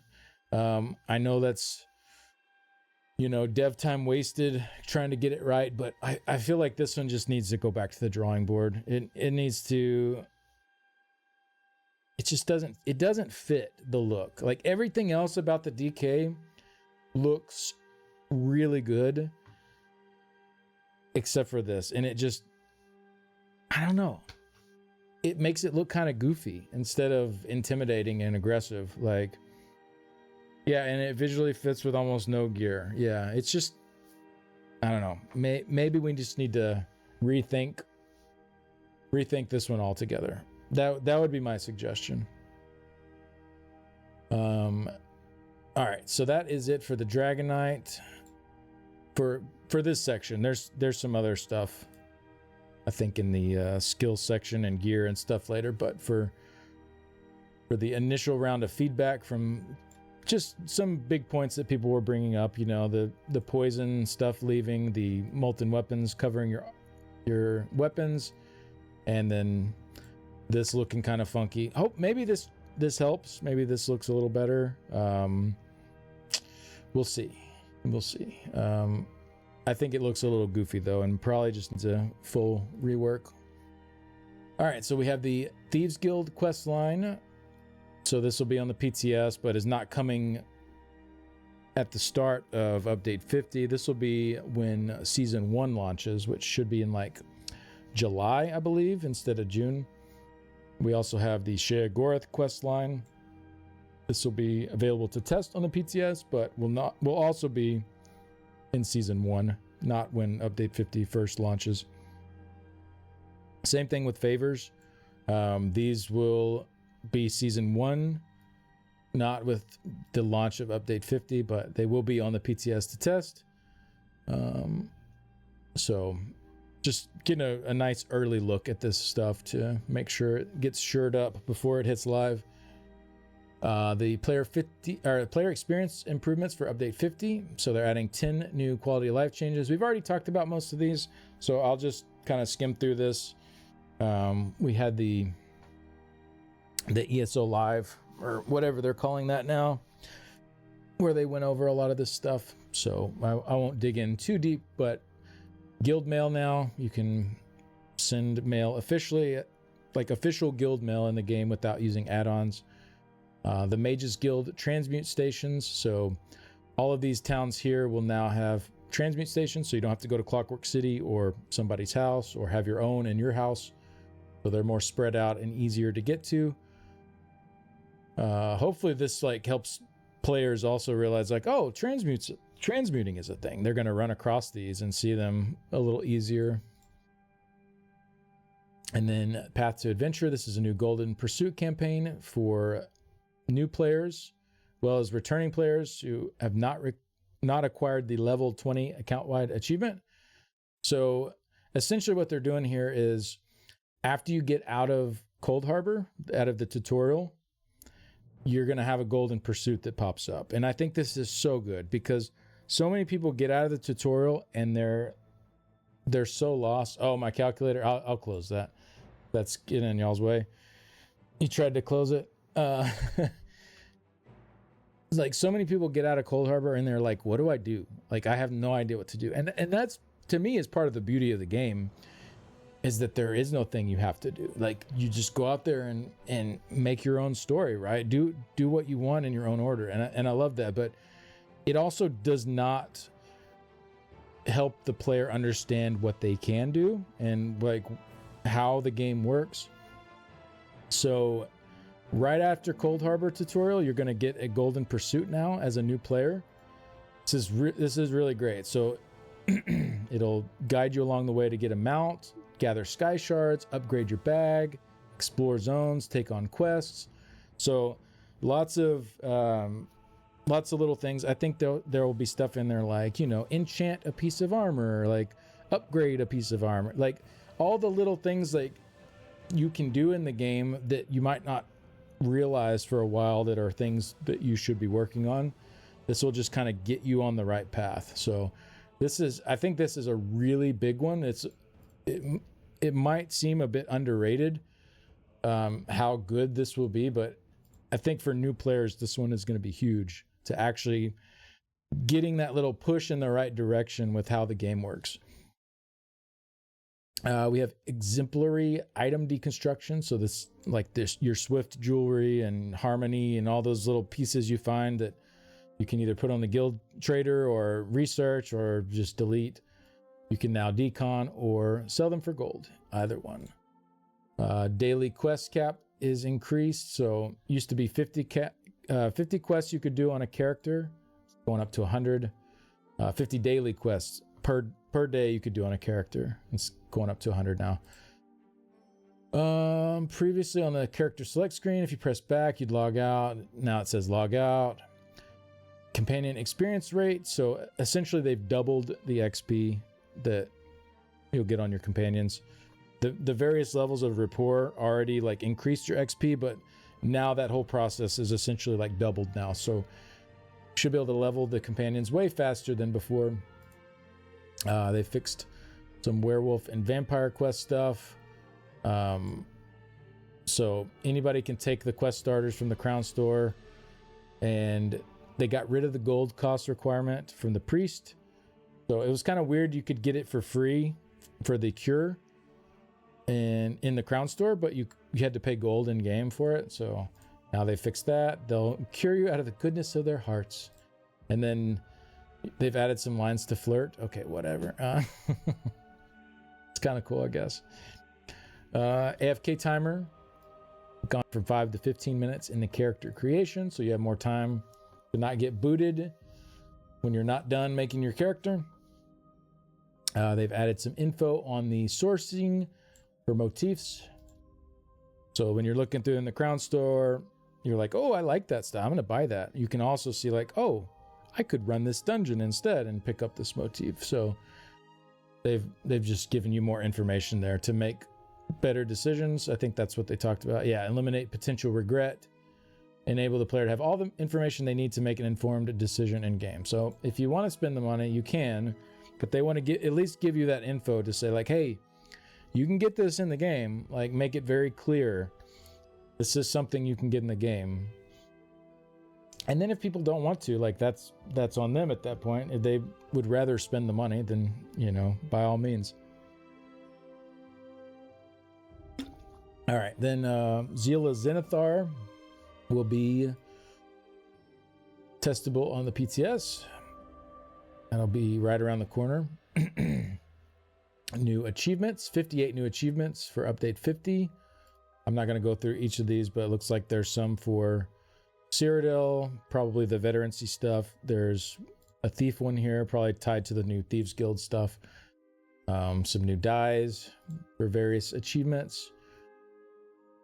We also have achievement reorganization. So it looks like they're trying to make the achievement screen a little bit easier to navigate. Instead of just having like tons of lists of different DLCs, you'll now have some different major headers. So arenas, DLC dungeons, recent seasons, trials, and they're removing a bunch of the DLC headers just to make it like way easier to navigate to the types of things you're trying to look for.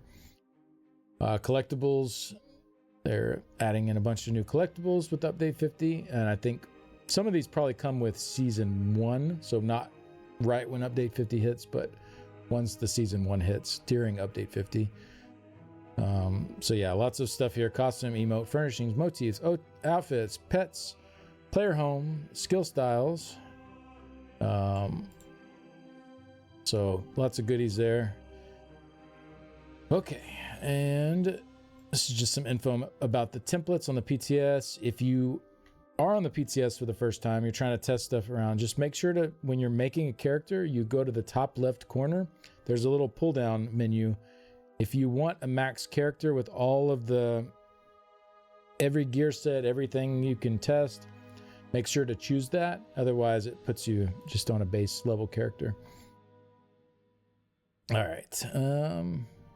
We have some known issues. There's some issues with the guild history the first time you go in. Some vengeance loadout skill lines are in progress. Oh, the icons for them. There's some icon issues missing for Werewolf. I mean, that stuff's not a big deal. They'll get that in there before it goes live. There's an issue with the Necromancer class mastery passive. Stacks become stuck on you under very specific conditions. So they're going to fix that before it goes live. So there could be some buggy stuff with this week 1 of the PTS. Just keep an eye out if people are posting some absolutely ridiculous stuff with a Necromancer. They're probably abusing this bug. So just keep an eye out there. Guild mail, all of these should be resolved as of PTS week 2. Well, I'm not going to go through all that. Looks like there's some issues that will be fixed next week. Path to Adventure Heroes return. They're refining the pop-ups, as well as ensuring that players in these personal campaigns are able to see Tamriel Tomes page 0. So less pop-ups for these per session, so that you're not just constantly being bombarded every time you rezone with different pop-ups for these things. All right, here we go. Combat and gameplay.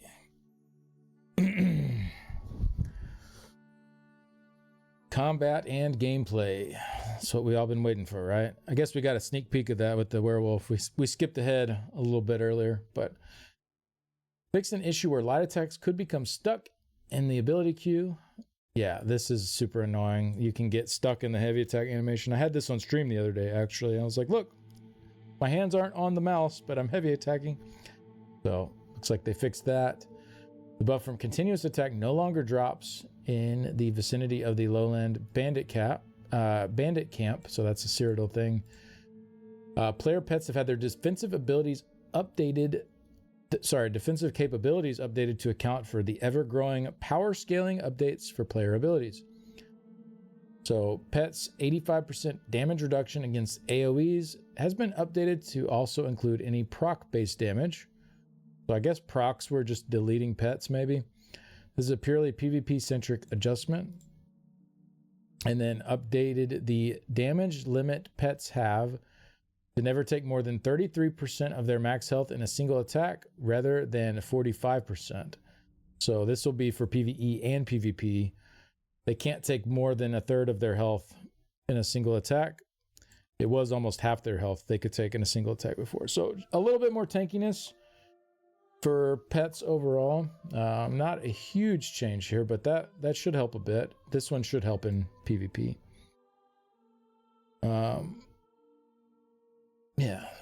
Corrupting Pollen's debuffs now sort closest to area's center instead of targets missing most health. And then lots of effects have been updated now to update per tick instead of on entering the area. And this is going to be really nice for, especially for these heals in here. There's a lot of heals listed here that did not update properly to people within the heal range. And it looks like they have gone through and fixed a lot of that. This has been a long standing complaint, I know, from healers. I think this resolves that. I'm not 100% sure, but I think this is resolving the issues that those healers were having with these abilities. But then I guess they made a pass to not only include healing abilities, but to also include some damaging abilities that were not functioning correctly as well. So really, really good changes there to fix those. They should work more how you would expect those abilities to work. All right, here's where we shed a few tears. Here's where we shed a few tears, guys. Everything's been pretty good so far. Fixed an issue where some bonuses that granted damage done to monsters were multiplicative with other damage bonuses instead of additive. Fix the following: Ansuul's Torment, Besides Mania, Empower. Look at the heavy attack builds catching a stray out here for absolutely no reason. Shadow Cloak, Tideborn Wildstalker. I'm just gonna call it Tideborn. That's what they wrote. That's what I'm. So Tideborn Wildstalker must be good, right? They must have not adjusted that one. They only adjusted Tideborn Wildstalker. So Velothi or Mage's Amulet. So pretty much the most common set and forget and get solid damage play setup there is Velothi, Tideborn, and Ansuul. Just schmack, and schmack. All three of them. All in one. Oh man. So what, for those that don't understand what this means, previously damage done with monsters, I can show you on my website. Actually, I have a calculator for this that I'll have to update. So previously damage done and damage done to monsters were in a separate category. So let's say we have 40% damage done and I don't know, 10% damage done to monsters, whatever. Well, let's just say 50. All right. So we'll put these even. The damage increase should end up 0. All right. So previously, we'll put this at 0 just to make this simple. Previously, the way this worked would be Velothi gives you 15% damage done, but it goes in its own bucket. So adding that extra 15% in gave you a 15% damage increase, right? Like that, you got a true 15% damage increase. Slayer was actually already in the damage done bucket for some reason. Slayer was never actually in the damage done to monsters bucket. So yeah, okay, this is Velothi. We add the 15% in, we get the 15% increase. Now, what they're saying is that is now going to go here. So instead of a 15% damage increase from Velothi, it's only giving 10%. Which is that's a pretty huge nerf. That's in this specific situation. Like the higher your damage done numbers, so like if you had 70 going to 80, is a 5.9% increase. So that's a huge nerf there. If you didn't have as many, let's say you only had 20% damage done, you're going to 35. Not as bad of a nerf, right? So the more damage done percent numbers you already had going, the bigger nerf this is for you. Like, so if you have Major Slayer, Minor Slayer, you had Major Berserk, Minor Berserk, you had whatever percent damage done you had. Like, the more you had in this category, the bigger nerf that this change is. So like, again, going from 60 to 75 is a 9.4% damage increase, whereas before you were just getting the full 15%. Same thing with the 12% from Tideborn was just straight up 12%, like 12% to your direct damage attacks. Let's say you were wearing Velothi and Tideborn. Okay, so you had 15% already. They're going up to 27. So it's a 10.4%, right? So now, adding on Tideborn in this scenario, and let's just do Velothi too. So let's just go. Let's say we're running Velothi and Tideborn together. It is a 27% damage increase from those two for your direct damage attacks. Now you will have,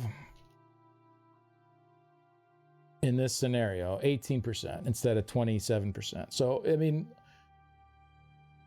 it's fairly significant, right? Like, why haven't changed this after all this time? I don't know. Like, to me it's silly.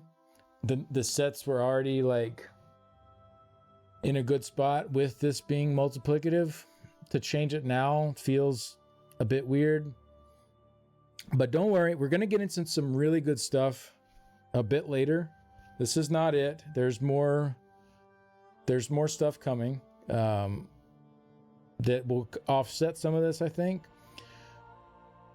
But this is going to be a pretty decent sized damage nerf for quite a few people's builds. I mean, if you're running any of these, essentially you're going to see a damage nerf. But not only that, there's some changes as well here. So Ansuul's, not only did they make it not multiplicative anymore, but they also nerfed it to 6% instead of 7%. So as a set and forget set, Ansuul's done. Like, it's not enough. 6% in this, like, you know, we were going from, in this case, a 7% damage increase to everything to 56, a 4% damage increase in this scenario.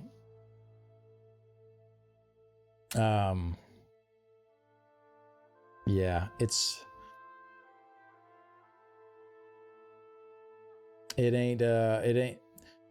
shouldn't be set and forget. It should be to interrupt things. No, I get that. But this is what people had farmed this set for, was to have a nice set and forget set they could just wear for all scenarios. And it's not going to be the most damage for a lot of stuff, but it's good damage, and it's good enough for most encounters, right? This nukes it. Like, this absolutely nukes it. However, on the flip side, if there is a fight where you know you're going to be interrupting, the damage is huge on it. So for solo stuff, like where you know the fight has interrupts, you know you're going to get this bonus. Like, there's a lot of world bosses, there's a lot of like dungeon stuff that you might be soloing where you slap this on, you get 30 seconds of 18% damage done now. Which is, I mean, that's great. What I'm trying to say is, for better or for worse, Ansuul is now a situational set. Ansuul is a very situational set. It is not great to just slap on and use everywhere. I think like Yondir, Coral Riptide, these are going to outperform just the set and forget Ansuul now, right? But for those scenarios where you can get interrupts, I mean, all you need is one every 30 seconds, right? Ansuul's huge. I mean, 18% damage done, even additive. Like, that's a 12% damage increase. Like, that's a really nice increase to your damage done. So in this scenario, obviously, the more damage done, again, the more damage done you have, the less that increases. The lower damage done you have overall in your percents, the higher this number is. So I think, I mean, obviously it's going to be a great set situationally, but I think we're back to Coral as your like standard AoE fight set. Maybe Caspian for certain fights. Yondir, if you just want a complete set and forget set that you don't have to do anything with should perform higher than Ansuul. But Ansuul could still have a place with this. So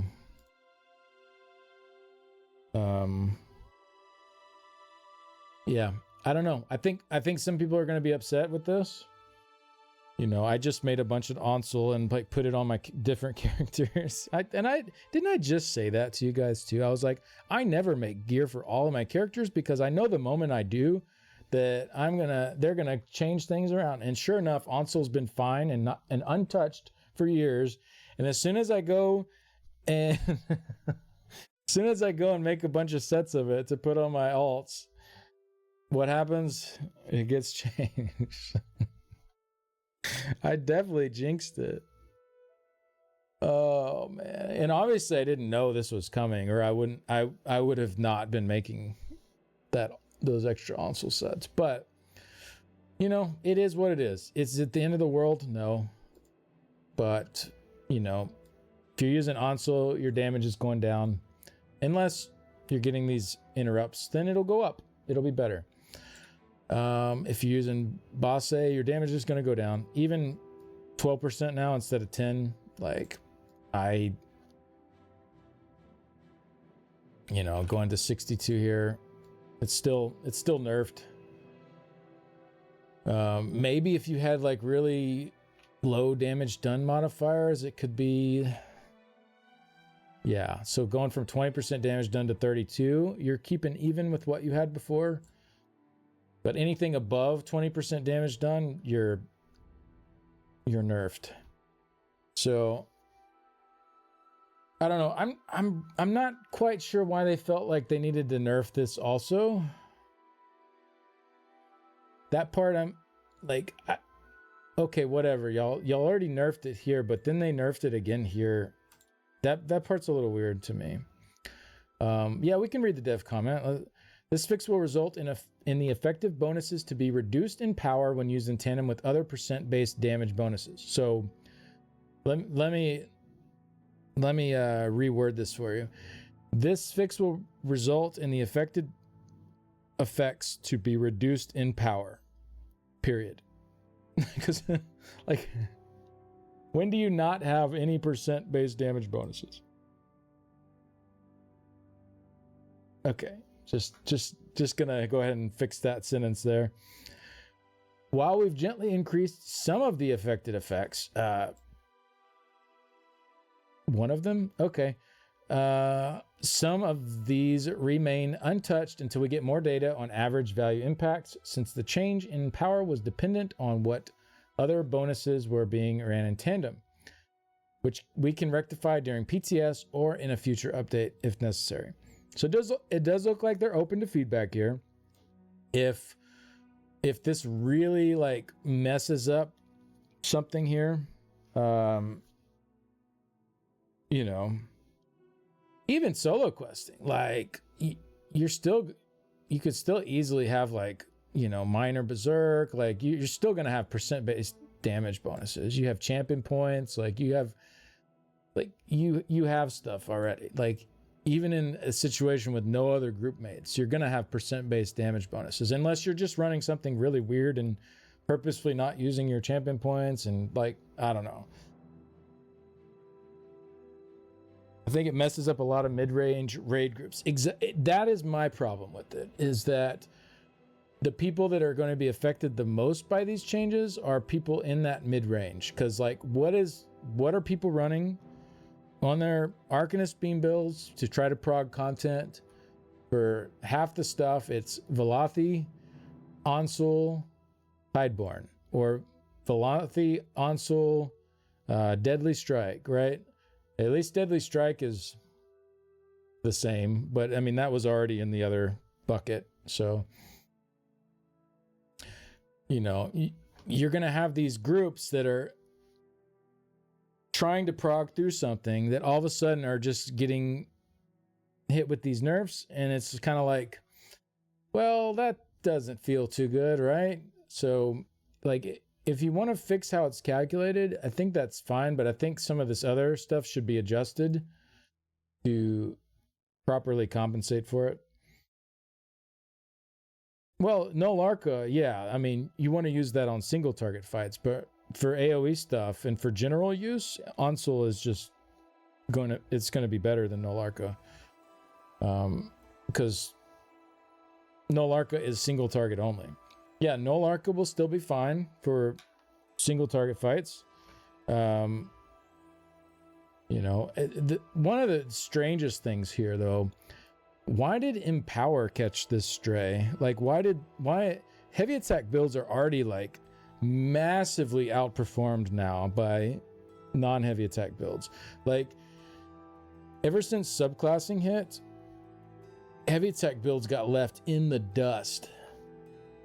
And now Empower, instead of being just a 70% damage done increase, like, let's just say you have, I don't know, 35. We'll keep it modest here. We'll say 30 to make it go up to 100 easy. So instead of a 70% damage increase to your heavy attacks, you now have 53% increase. Like, that's a huge nerf to your heavy attack damage. What? Like, why did heavy attack builds need to catch a stray here? Like, what? Like, I don't know. It's kind of weird. I feel like they should have been a bit more thoughtful with this section about stuff like that. Like heavy attack builds they're so far behind right now. So like maybe buff Empower to 100?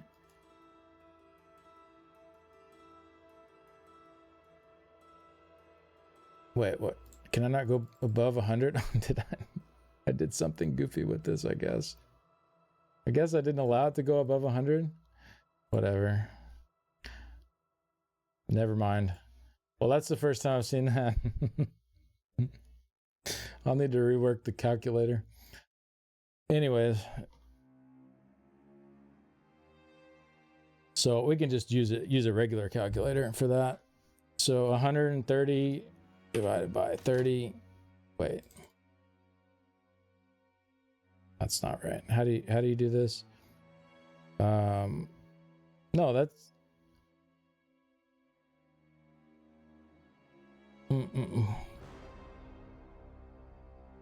max limit 100. Yeah, I did a dumb multiply by a decimal. Sorry, I've been at this for a hot minute now. So whatever. Empower needs to be buffed is what I'm trying to say. I've been at this too long to try to figure this out on the fly right now, but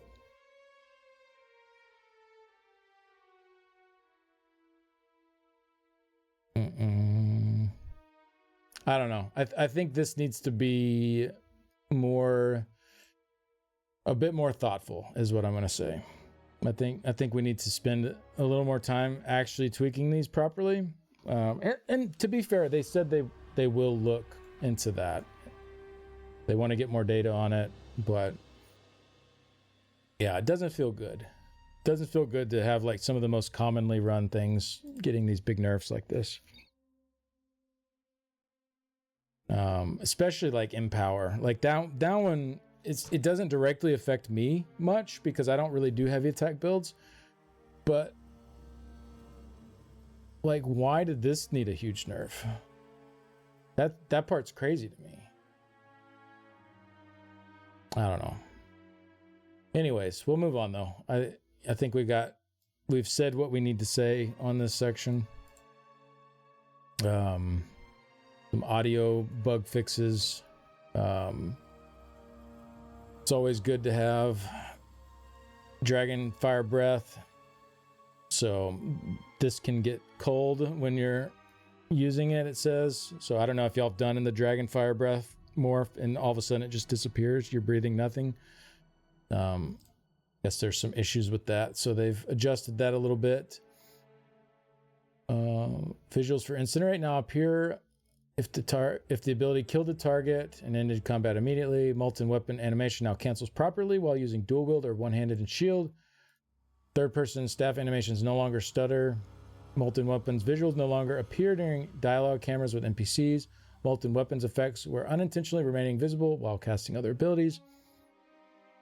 I thought that looked kind of cool, actually, but could see how they would maybe not want that to be there. Damage shield audio for Earth Shield Mantle and Ferocious Leaps Nocturnal skill style now works correctly. I'm sure that's supposed to say. Damage shield audio for Magma Shell now plays for other targets. All right, Whirlwind morphs are no longer missing some visual effects, most notably paired with certain skill styles. And then fixed Chaotic Whirlwind visual effects were not properly applying to whirling blades. All right.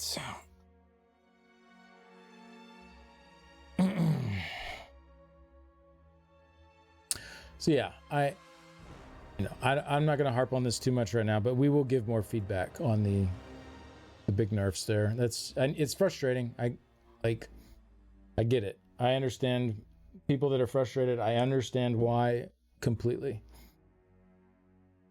All right. Unblinking Eye. One more thing before I get into this, though. With some of the other changes that we're going to see, it may make up for this. Especially for pure class, right? Like your pure class, if you're on a pure class, your buffs to that are going to far outweigh your nerfs that you got here. So that's one thing that's nice. Subclass doesn't really get that in the same way, but there are some other sets that did get buffed that we'll get into a little bit later. So I think there's going to be some cool new power gained in some areas as well. So we'll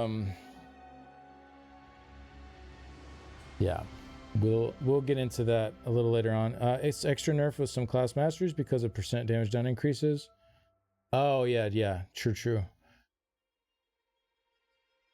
Remember, it's a proposed nerf. Give your feedback if you want them to look at it. Absolutely, yeah. Make a forum post about it if you're not happy. It's that's what it's there for. That's what the PTS is here for. It's for writing up, giving feedbacks. Hokey, come on, man. Yeah, we know they're fixing a glitch, but that doesn't mean they're not nerfing it in the process. And it's how I hate that. It's such a terrible take, man. I'm not gonna hold back here because you defending this by saying they're just fixing a glitch is like, well, for one, this is how the damage done to monsters bucket has worked for years. And they only just realized it as developers, which is not a good thing, for one. For two, if they're going to fix it, then they should adjust the numbers accordingly so that everyone's not nerfed in the process of the fix. So I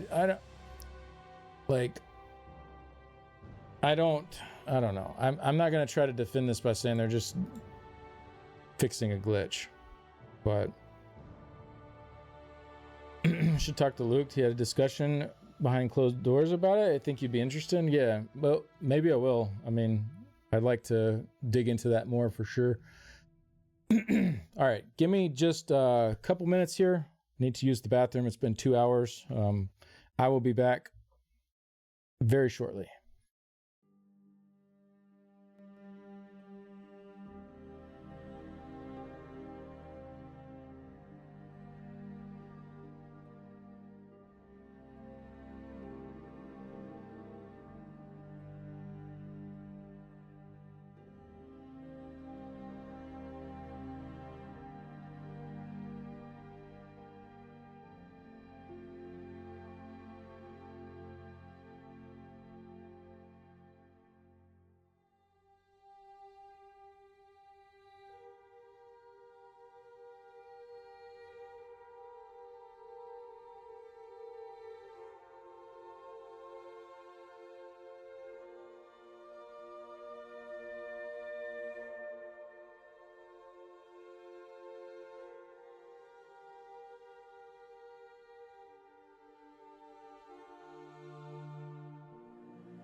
All right. I'm back. Sorry about that. Thank you, Tack. Thank you for the welcome back. Appreciate all the new follows today as well, guys. Tack with the 6 months earlier as well. Thank you very much. Thank you for the support. Sardener as well. Thank you earlier for that. Okay, let's get back at it.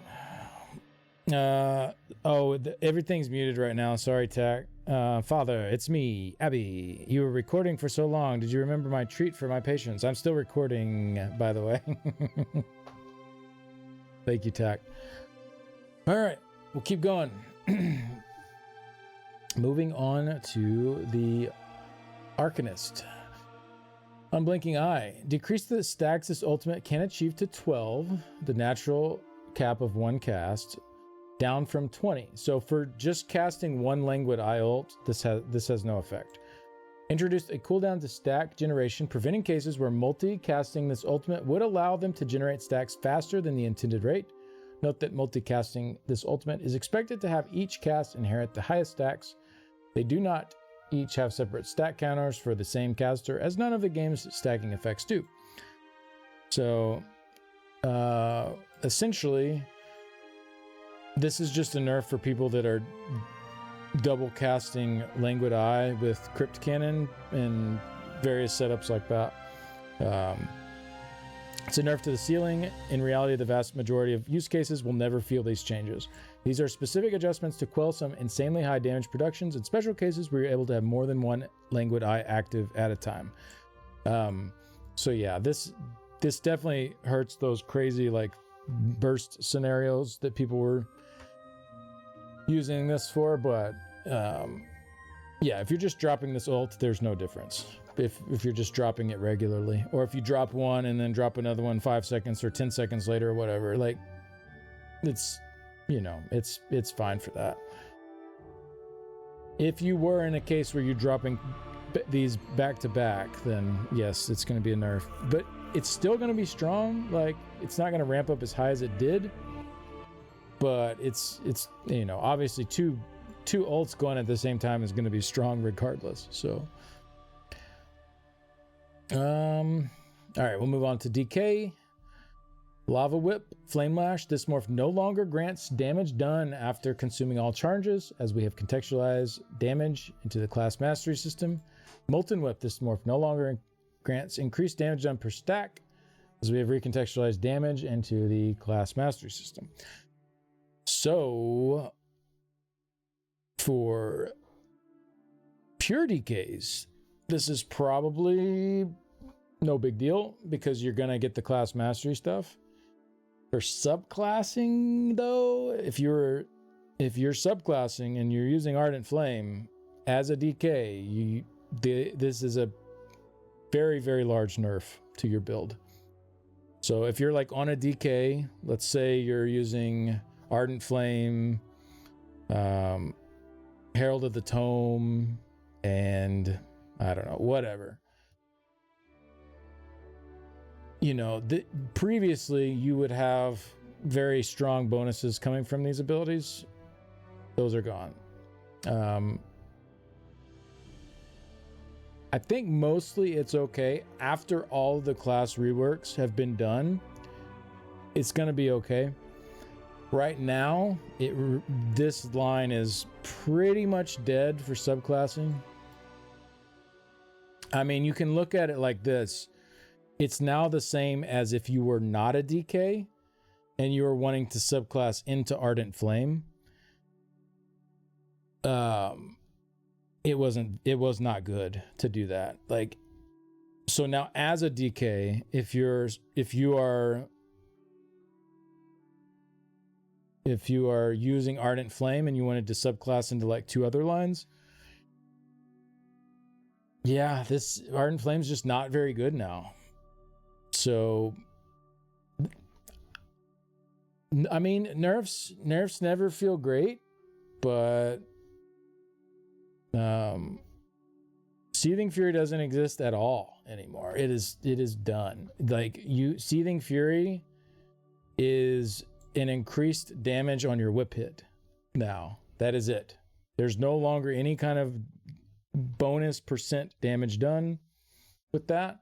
It's just extra damage on your whip hit. It works like it stacks up, it hits harder, right?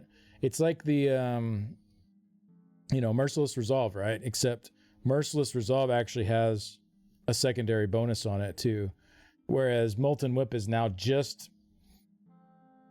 the extra damage on the whip stack.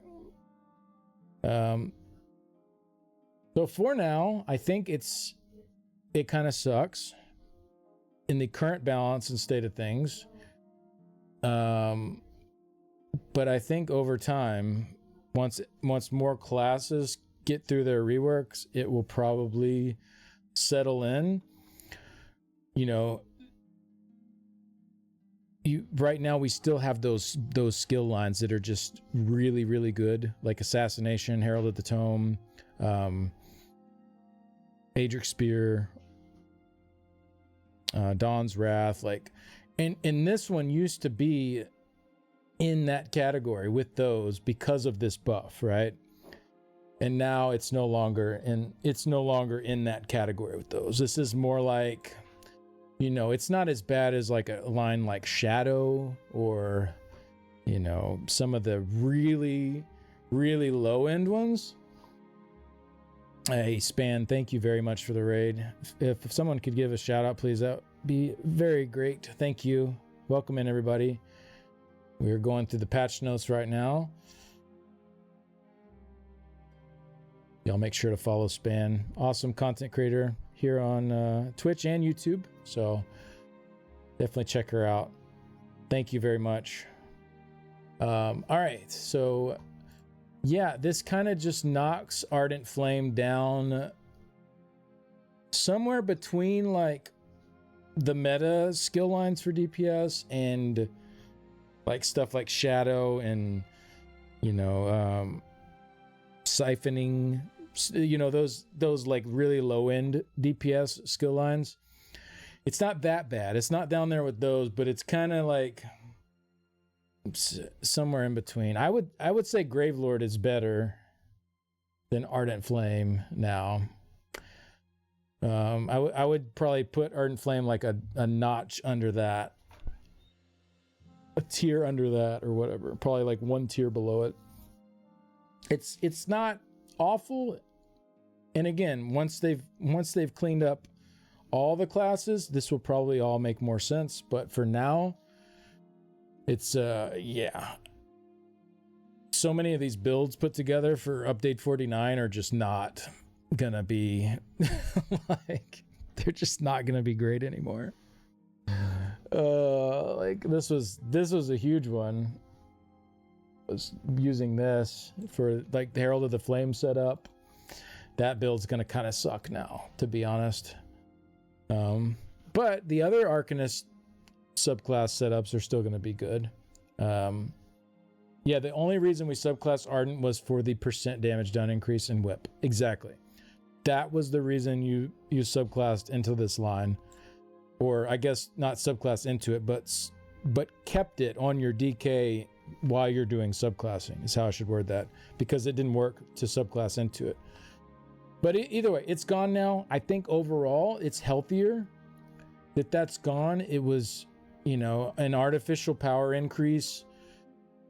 But it is going to wreck some builds in the meantime, for sure. And that's never fun. For pure class DK, I think we're fine, right? Because we're getting the class masteries in. We're getting, a lot of damage in from that for a pure DK. So in that scenario, I think this is fine that they got rid of this in place of the other. Don't have a problem with that. But for subclassing, yeah, that's gonna wreck anybody that's playing their DK and doing those kinds of builds. Unfortunate, but I see why they did it long term. I see why they did it short term. It sucks having your build wrecked, for sure. But yeah, it is what it is. Court of Flame fixed an issue where this could desync your resources. Yeah, I've seen this. I saw Hyper getting super tilted on stream about this one because he was doing Naj Kaldish hard mode, soloing it, and it kept desyncing, and he couldn't tell how much magicka he had, and it was causing him to get killed. So yeah, I'm glad this is fixed. Obviously this is just a bug fix, but it's good that they fixed it. Heart of Flame got a big buff though. This one is really good. This morph now heals you for 15% of your max health per tick rather than 15% of your missing health per tick. So before it was only 15% of the amount that you were missing. Now it's just 15% of your max health per tick. And they adjusted that rank up for that healing as well. Really nice buff actually to Heart of Flame, because the healing was kind of not really noticeable before. So even tanks were choosing to go with the other morph so that they could have the interrupt. So I think this could be a little more appealing there now than it was before, for sure.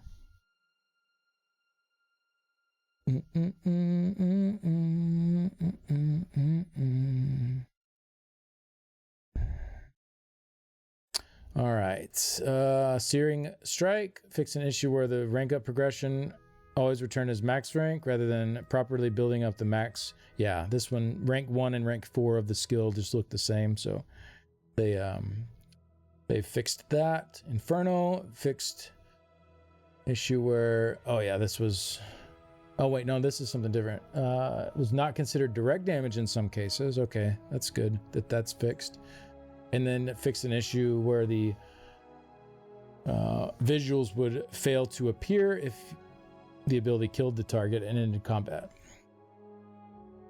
Wing Buffet, or Wing Buffet, excuse me.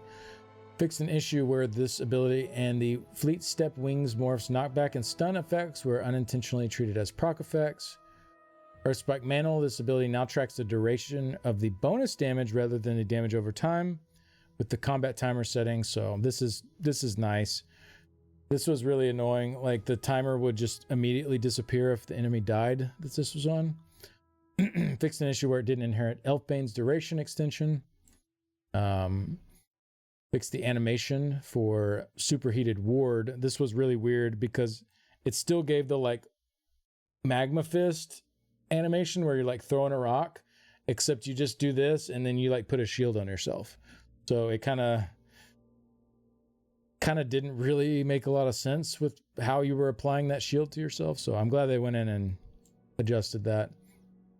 It's good to see them like cleaning up things with the DK even after the DK refresh and not just being like, well, we're on to the Warden now, you know, like no time to do anything for the DK. So I'm glad they're going back and fixing some of this stuff. Necromancer Bone Tyrant. Bitter Harvest. This ability and its morphs now work properly with effects that treated targets as corpse, such as bone, armor, nobility, and decay, etc. So I guess it was only working with like ground corpses instead of body corpses. So they have adjusted that. Green Balance, Nature's Gift. This passive now restores 250 magic and stamina to you when healing any target with a Green Balance ability, rather than restoring 277 magic or stamina, whichever is higher, whenever you heal an ally with the Green Balance ability. So this is now, I guess the main change here is that it works for yourself when you heal yourself instead of having to be an ally. So, and it's magicka and stamina instead of or. So a nice little sustain boost. Yeah, that's good. Yeah, that's a good change. Winter's Embrace, Sleet Storm. This ultimate now grants 4% damage done per stack, up from 2%. This bonus decreases to 1% per stack while Battle Spirit is active. That's good. That's very good change, and I'm glad they separated it separately for PvP and PvE. This is a huge damage done buff now for PvE. It went up to 18% damage done before, and now it's at 36% with 4%. Yeah, that's huge. This is going to be a really strong ultimate. They really unleashed this in PvE, and thankfully, like, saw that, hey, this is already very strong in PvP.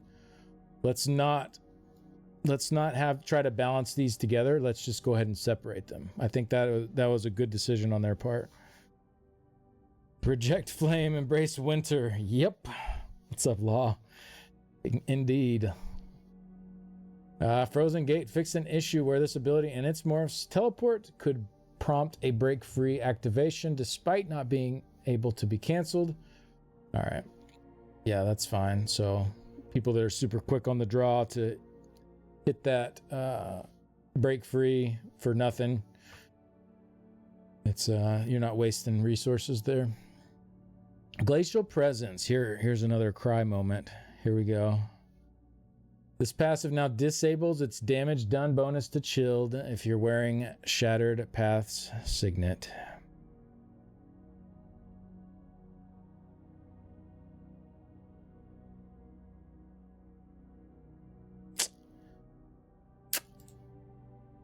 We're targeting a very specific combination here, as we've seen this Mythic introduce some unhealthy power spikes with very specific builds. As we continue to balance other aspects of the game, we'll come back and monitor if we need to iterate on this interaction to make it less punitive. Man, come on. You didn't have to go and kill it. You didn't have to just straight up disable it. Come on, man.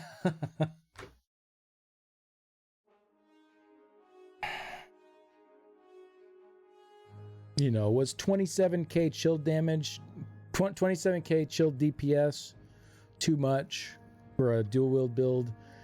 Was 41k chill DPS too much for a staff build? Maybe. But, you know, like, okay, let's take Charles's 170 something k DPS parse with Chilled doing like 40k DPS. It's going to be like a 30k DPS knocked off of that or more.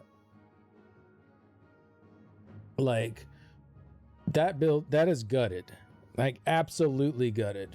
And then he did the 180 something k DPS one with dual wield, where Chilled did 27k DPS. But that's going to knock like at least 17k DPS off of that one, probably more like 20k. Yeah, I don't think disabling it is right. And plus, like, how are you going to relay this information visually to the player that this is disabled? Are you going to have it as part of the tooltip on the Shattered Path Signet that, like, Glacial Presence doesn't work? I mean, that just feels bad, right? Like,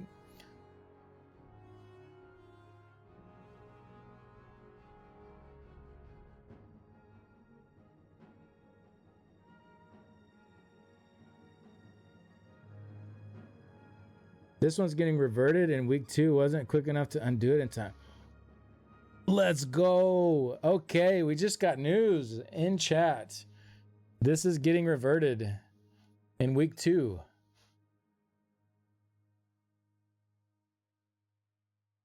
The pet penalty stays, but this one is getting reverted. Okay. Well, that's good news. You heard it here first, everybody. Hey, that is such good news. This was one of, like, there's so much good in here. Obviously, like, the whole this whole damage done to monsters section, I know a lot of people are upset with getting nerfs there, but, like, there's so much good in these patch notes, and getting to this part here was just like, bro, why? Like, this is like what so many people were looking forward to with this Mythic. So I'm really glad to see that that's staying. So thank y'all for being willing to bend on that one for sure. We haven't got to it yet, but like the class sets, y'all wait till we get to the class sets.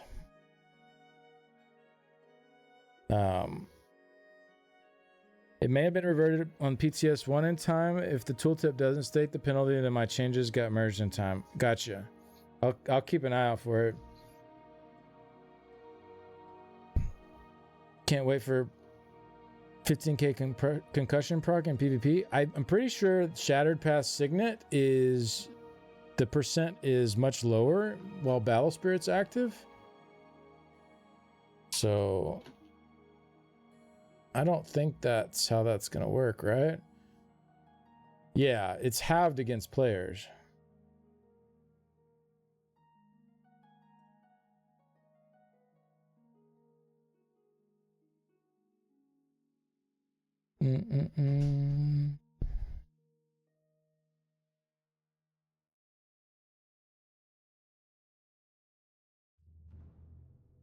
So yeah, I don't think that's a big concern.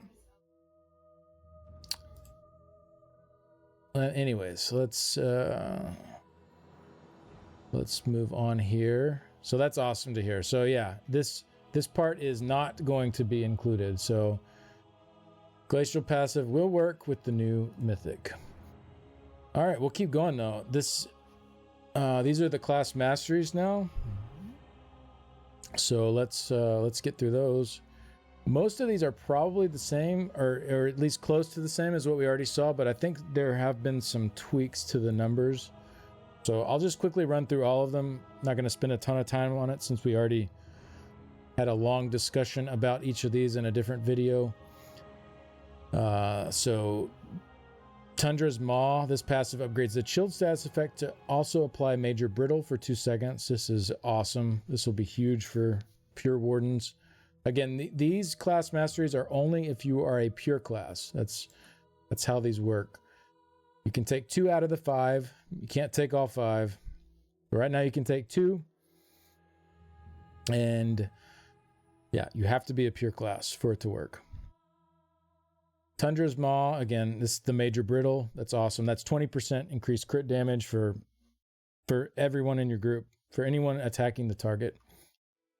Wild Adaptation, this passive increases your weapon spell damage by 333 for each status effect your target has on them, up to a max of 1665. This can apply to friendly targets. So for healing, you're healing a target that has status effects on them. You also get the extra weapon and spell damage for your heals on them. So it goes both ways, for your damage on enemies with the status effects and for your healing on allies with status effects. So pretty cool there. I like how it has like the dual function to it for sure. Let's see. Glacial Obstinance. This passive upgrades Bond with Nature to also trigger off activating Winter's Embrace abilities. That's nice. So your Winter's Embrace abilities will also heal you the way that your Animal Companion abilities will. And it also gives you 15% weapon and spell damage for 10 seconds if you're at full health after the heal. So this should be... You'll be casting abilities in those 2 lines enough. Should be pretty easy to keep this weapon and spell damage up, I would think. This passive reduces your damage taken by 3% for every status effect on your attacker up to a maximum of 15%. So for like group play, if you're a tank, you know, especially like in a trial or something, your enemy's going to have a ton of stats effects on them. Like that's just going to happen pretty naturally. So that's a lot of, even in a dungeon for that matter, like you should be able to get a pretty good amount of damage taken reduction with this. My big concern is like, as a tank, does this really persuade me to go and play a pure class over what I can get out of subclassing? Like, it's nice, but I don't know. It doesn't feel like the more damage oriented options or like this is a big group buff option as well. Like these really like pull me into like thinking about it. Like, I kind of, this is making me consider playing a pure warden, but this one a little bit less so. And then Nature's Bounty upgrades rank 2 of Nature's Gift to grant the healed target major heroism for 4.5 seconds and an additional 250 magicka and stamina. Now this one, I'm not sure how it's going to work. This one looks really good. And this is like a good reason to pure class as a warden, right? Like having a nice group buff like this. My concern is, does this work on only one target at a time? Or is this anything you heal? Because this passive has a cooldown.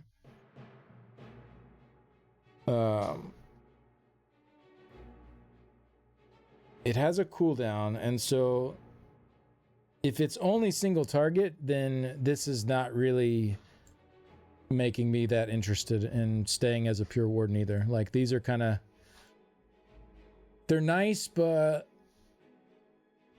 it's like, I don't know. Now granted, you could, if you're solo, give this to yourself now that they changed that passive to proc on yourself, wherever it was up here.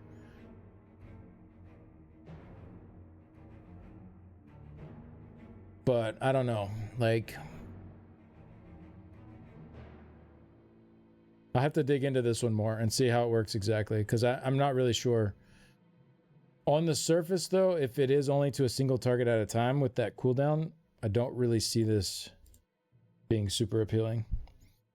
Yeah, no problem, Paru. This will be up on YouTube later as well if anybody needs to go back and reference it.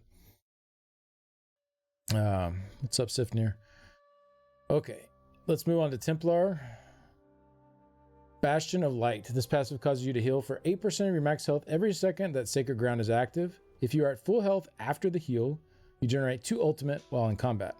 Sacred Ground will also be able to activate while you're inside the area of your Nova or Spear Shards, or while Radial Sweep or Solar Barrage are active. So tons of your skills now give you that Sacred Ground. Like as a damage dealer, just having Solar Barrage up, you'll just constantly have it. So you'll just be constantly healing. And if you're healing at full health, you get 2 ultimate as well. So just a ton of extra ulti gen too. All right, we have Devout Guardian. This passive causes you to gain a damage shield for 6 seconds, up to once every 6 seconds while Sacred Ground is active. This shield absorbs up to 20% of your max health and grants 300 health, magicka, and stamina recovery while active. If the shield breaks, gain 10 ultimate. So again, these tie in very well with each other. Just constant auto damage shields on yourself, and lots of extra recovery while that's active too. If it breaks, you get a bunch of ult. So not too bad. Again, is this enough to entice me to stay as a pure Templar? It's pretty interesting, but I don't know. This is kind of on the border. These, as a damage dealer, make me feel like, okay, I might play a pure Templar damage dealer. But yeah, let's get into these. The passive upgrades rank 2 of Illuminate to grant the effective group members 300 weapon and spell damage, increasing to 600 for you. So this is your passive that gives the group minor sorcery 10% spell damage buff. So now not only do you give them 10% spell damage, but you also give them 300 weapon and spell damage on top of that. And you give yourself 600. So pretty strong passive there overall for both support and for yourself. And then Judgment's Brand is it's one of my favorite passives in the whole thing for sure, but might be my favorite. Upgrades rank 2 of Burning Light to increase your damage done with Templar abilities by 1250. This is halved against players. for 3.1 seconds after activating. So burning light is, once you have so many ticks of damage, it just hits the enemy for a damage tick. So now when that goes off, you are going to just get this buff on you for 3.1 seconds. So as long as you're constantly attacking stuff, you should be able to keep this buff going. And so it might not look like a lot, just saying 1250. Like, some people might be like, oh, what's 1250? That's whatever. So this is like 1250 to every tick of every bit of damage you do with any Templar ability, which is going to add up to a ton. Like, I mean, think about what is the Maelstrom staff? Crushing Wall, ESO. Maelstrom staff gives you 1250 to Wall of Elements, and that's just for that one skill, right? And it like 1250 just for that one skill is a nice DPS boost for Wall of Elements. You're going to get 1250 to all of your Templar abilities. Like, this is one of the passives that really makes me consider, like, oh, like, I kind of want to stay as a pure Templar. I don't feel bad about restoring light, knowing I can activate a passive like this. And it synergizes really well with the kit too, because you have your jabs. They hit multiple times per second. You have your beam that hits more than once a second. You have your spear shards that tick every second when the AoE on the ground. So you have like a lot of good synergy with stacking a damage done bonus like this onto them. So I don't know. This one was probably my favorite out of all of this. It's going to be really strong. Oh, I'm excited to see what Templars can put together. And spoiler alert, we're going to get into some item set stuff later, also with the Templars, that make me very excited to go through the Templars. So yeah, we'll see those when we get there though. Steadfast Candescence. This passive increases the damage you can block by 20% while stationary and causes you to gain Sacred Ground while bracing. This is a pretty cool one too. Definitely a lot of extra damage reduction. I think they already get 10% damage in their kit for blocking, so that'll go up to 30% instead of 10. You do have to be stationary, so like before you take the hit, you need to stop moving. But you also get Sacred Ground just while you're bracing. So even if you're not in one of these skills, you're still going to get, like, let's say you paired it with this passive, you'd still get that constant healing. Or if you paired it with this one, you'd still get that constant damage shield going while you're bracing. So plus all the other advantages that go with Sacred Ground. Really cool stuff. Skinny spawn this patch notes. I know I said no spoilers up here. I'm not following my own rules. My bad, guys. My bad. All right, let's move on to Sork. But I think Templar. I think they did a pretty dang good job with Templar. Like, looks pretty good. I mean, Warden 2 for the most part. I'm not as thrilled about the last two here, but yeah, Templars. I think this looks pretty cool. Sorcerer, Conservation of Energy. This passive upgrades rank 2 of Blood Magic to also activate off any ability with a cost, excluding cost per tick abilities, and to also restore 2% Magicka and Stamina per activation. So this is the passive that heals you if you're not at full health, or gives you 10% increase to your mag or stamina pool if you are at full health for a 10-second duration. So you used to have to use blood magic abilities to trigger that. Now any ability, I mean literally any ability with a cost. So like every skill you cast, mostly. if you cast something without a cost, it doesn't. But pretty much any ability is going to trigger this now. So constant healing if you need it. You'll also keep your buff up super easy, and you're getting constant resources back from this. So pretty nice. Again, I don't know if this is enough to like make me feel like, woo, I'm staying sorcerer for that. You know, it's nice, but it's compared to some of these other ones we've seen, it does feel a bit underwhelming. But it is going to be really nice for sustain for sure. You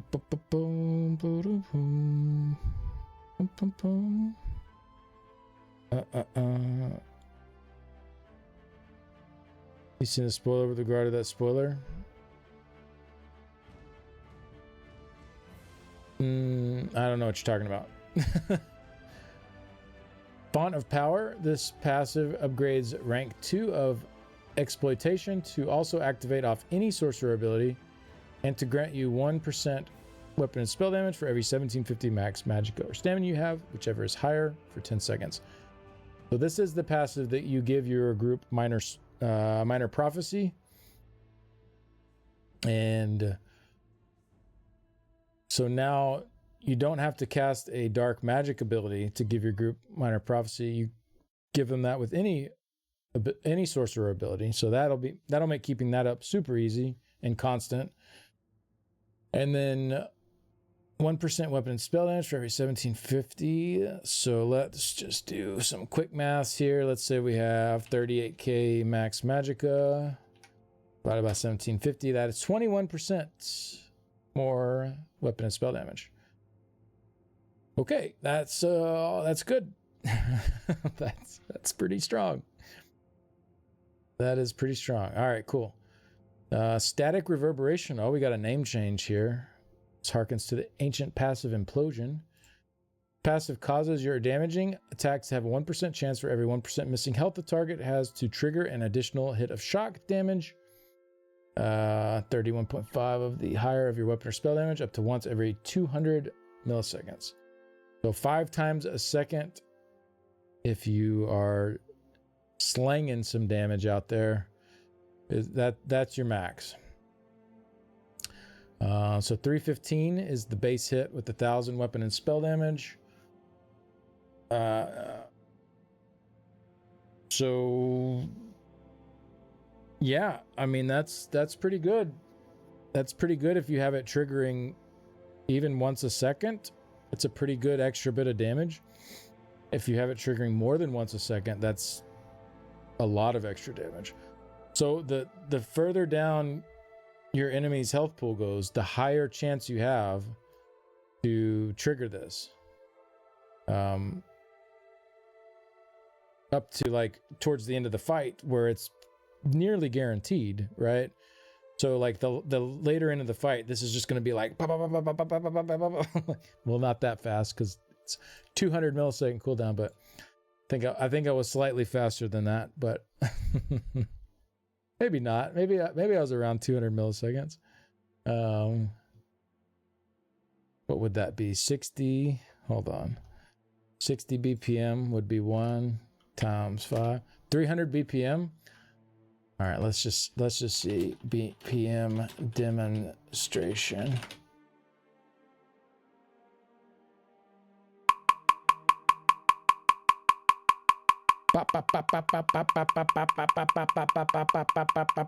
Okay, that's our max speed for triggering static reverberation. So I think I was a little faster than that in my demonstration. That's a lot of smacks. So rapid strikes go burr. Yeah, rapid strikes on a Stamsork could go burr with that for sure. Yeah, this is cool. This is a really cool passive. This chance is further reduced for every permanent pet you have active. Calculation percent chance based on 1% for each missing health.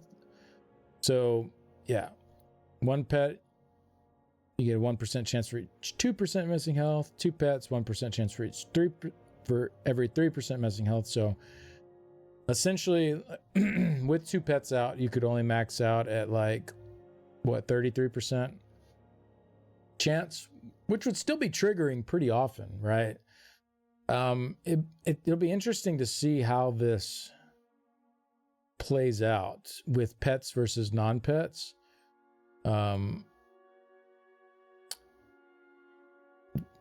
Like if it actually, like if this would be enough to just make the pets not, like, I wouldn't want it to be in a situation where like it made me just want to completely, I don't personally like, let me word it this way. I don't personally like pets very much. I would much rather not run them in my builds. That said, I know some people do like them, and I would hope that this doesn't leave them in the dust, right? I guess that's what I'm trying to get at. If this just makes non-pet way, way better than pet sorg. So hopefully there's like a pretty good balance there, because right now, if you run the pets, you're getting a lot more damage than if you don't. So having this in here, I don't think is necessarily a bad thing to kind of like even that out some. But if it, you know, if we swing it in the other way too far, then, you know, that's going to feel really bad for people that do like running pets. So I hope we can strike like a good balance there, right? To keep those. I mean, ideally, you just have them like pretty even there, like whether I'm running pets or not, and just different play styles that you can go with. So we'll see. And you know, with 1 pet, that's obviously not as big of a penalty as with 2 if you still want to run 1. So yeah, it'll be interesting to see how that all stacks up with this passive. It's a very good passive though. Sorks, this is, I don't know, Judgment's Brand is up there for one of my favorites, but this is definitely up there as well. This one seems really cool. And then Calculated Defense. This passive causes you to gain a damage shield that absorbs 30% of your max health for 0.5 seconds, so half a second, anytime you begin to activate a Sork ability or an ability with a cast time. If the shield fails to break, grant your group members 3% weapon and spell damage for 20 seconds. I'm guessing this doesn't stack. This just refreshes. If that's the case, I think that part feels a little bit underwhelming. 3% weapon and spell damage. I mean, let's just say we're at 5,500 base. That's 165 weapon and spell damage for the group. You know, it's nice that there's something there, but it's also like, I don't know, it feels a bit underwhelming. Like this one here on the Templar feels a lot better. Another 300 weapon and spell damage. You know, giving major brittle, like stuff like that. Like these are now granted, I guess those are like the main things that those do. Whereas this, you also get like a fat shield every time you cast an ability for half a second. So there is that to consider, right? Like your survivability probably goes way up using this.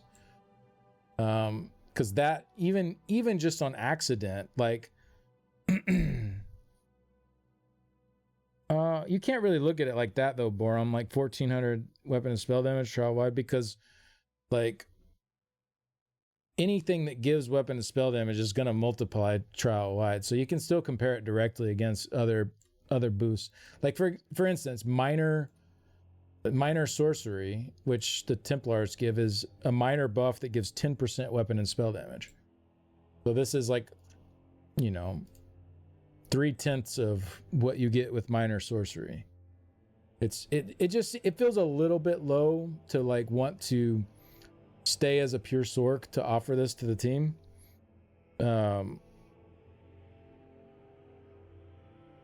This part feels pretty interesting because like even if you don't time things perfectly, on accident you're probably going to mitigate a decent amount of damage just having these shields popping up all the time, right? As you're casting your abilities, your stuff's coming at you, you know, half of the time you're having the shield up on you that's going to eat some of the damage. So even on accident you're going to benefit from this, but like also you can time things with it as well. And this one also pairs well with this Sphere of Influence, which causes your damage shield abilities to grant an additional damage shield to the target for 3 seconds. It absorbs 15%. So these are smaller shields. They're not quite as big as these, but these are 3 seconds long and it stack on top of your regular damage shields. And then targets also gain 150 magicka, health, magicka, and stamina recovery for 4 seconds. Again, this is, yeah, like it's a little bit of something there. Like it's neat, but these just kind of, they feel nice for playing safe, but I don't know if it really makes me want to be like, I want to bring a Sork tank to this run so I can run this, right? And instead of, I'm going to bring my Sork tank, but he's having 2 other subclassing lines, so I can bring all this extra utility to the group as that Sork tank. You know what I mean? It definitely helps shrink that gap some, but I don't know if these feel like quite enough there. And I'm sure this is different for PvP and PvE, because like for PvP, maybe this is like crazy strong. I don't know.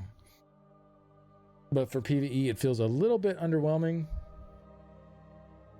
Hey, T in line, thank you very much for the raid. If someone, oh, y'all already gave her a shout out. Thank you very much. Welcome in. Make sure to follow T in line.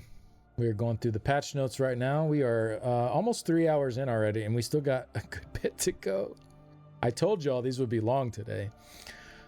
I told y'all these would be long. Yeah, exactly, Apple Peaskies. Exactly. All right. So yeah, they're good. I think they could use like a little bit more with some of this like secondary stuff to make it feel a little better to actually stay as a pure class. Same with this first one here. It's like nice for sustain, but overall, does it really add like a nice reason to stay as a pure class? I don't think it's quite enough. These two feel like they could though as a damage dealer. It's trickier for support, right? Because like support gains so much out of subclassing. Like it is insane how much support gains from subclassing. Damage dealing does too, but like damage dealing is a much easier problem to solve. Like you just give them more damage, right? Like it's like, okay, like that equation is much easier to resolve. With all the extra utility you get with subclassing, you really need like some cool stuff to be willing to like be like, all right, I'm going to give all that up and go with these things that, you know, or go with this here.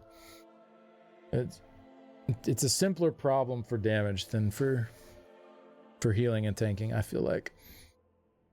So we'll see. They've already said these are all highly iterative. They want to adjust to, you know, based on feedback, based on data, what people are seeing. And like, you know, the goal is to have this, you know, pure class, subclass,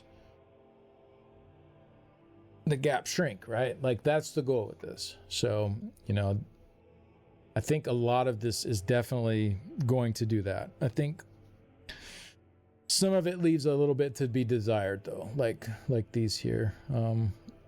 The main parts of these are really cool. Like the shield parts, I think the secondary parts are kind of 3% weapon spell damage just seems a little bit like a non-factor almost. It's so low. But we'll see. Yeah. Let's move on to Nightblade though. Nightblade got some really cool stuff too. It is down a little bit from the initial versions we saw. Especially this ultimate gain one, but still really good stuff here. So hemorrhage, this is the passive that gives your group crit damage, right? I think that's what that is. Hemorrhoids. No, not hemorrhoids. Jesus. Oh, I looked up hemorrhaging. Hemorrhage. There we go. Not found. All right. Oh, it's because I'm under status effects. Go back. Ridge, ESO. Yeah, increases your crit damage by 10% and gives your group their crit chance. Okay. So this one now gives you a chance to equal your equal to your weapon crit chance to grant 2 ultimate up to once every 3 seconds. So I'm assuming when this triggers, when you deal crit damage, it then says, all right, say my weapon crit chance is 60%. I have a 60% chance when that happens to get 2 ultimate. And every time I deal crit damage, I have that 60% chance because that's my weapon crit chance. So pretty quickly, unless your crit is really, really, really low, you should be able to trigger this. Then once it triggers, it goes on a 3-second cooldown. That's how I'm reading this and understanding it anyways. It feels kind of underwhelming. Like, I don't know, like the Templars are just sitting here like generating 2 ult every second as long as they're at full health. Just bam, 2 ult a second, just going bop, bop, bop, bop. Like, I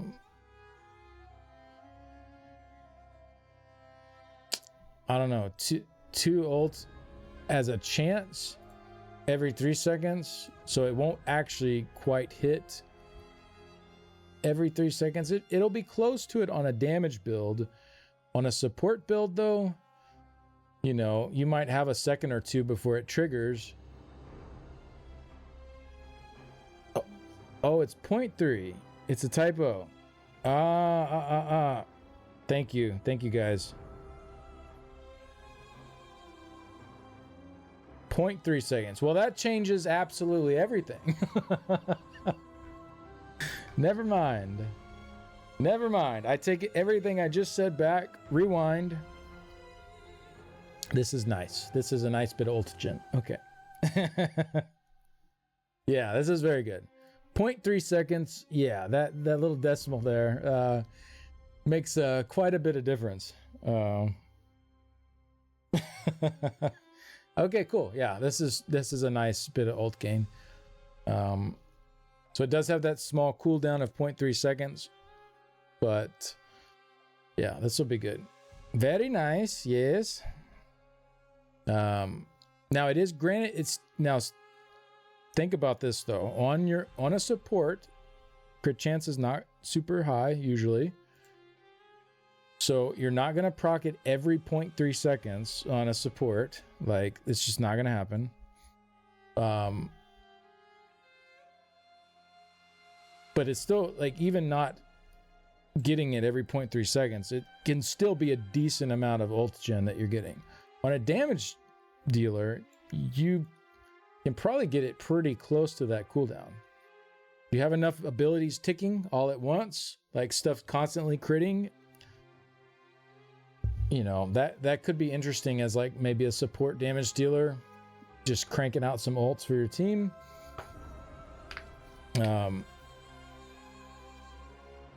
Yeah, we'll see though. We'll see. This is definitely one I think could be really good. Let's see. I for exploitation. This passive increases your weapon and spell damage by up to 1250, reduces your damage taken by up to 12%, both based on the target's missing health. Let's see. This works for any effects that scale with weapon and spell damage, meaning it can increase damage against low health enemies, increase healing against low health allies, including yourself, and reduces damage taken from low health enemies. This is another really good one. I like this one a lot. So you start at 0 weapon and spell damage when they're 100%. As it goes down, this stacks all the way up to 1250 when they're pretty much almost dead.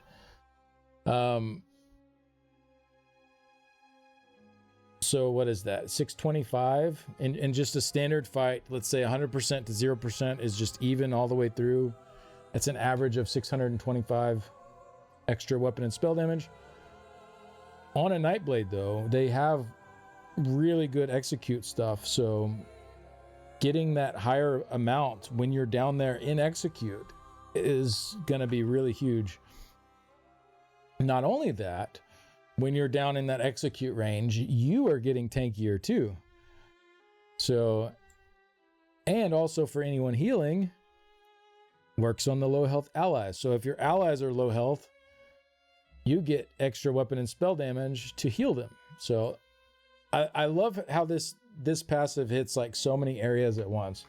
It's really cool. Class Masteries stay in Werewolf form, but they require their normal stipulations. So yeah, it would have to be something that you can still activate while you're in Werewolf form. Right, that makes sense. Okay, yeah, this is another good one. Both the first two both look really good here for Nightblade.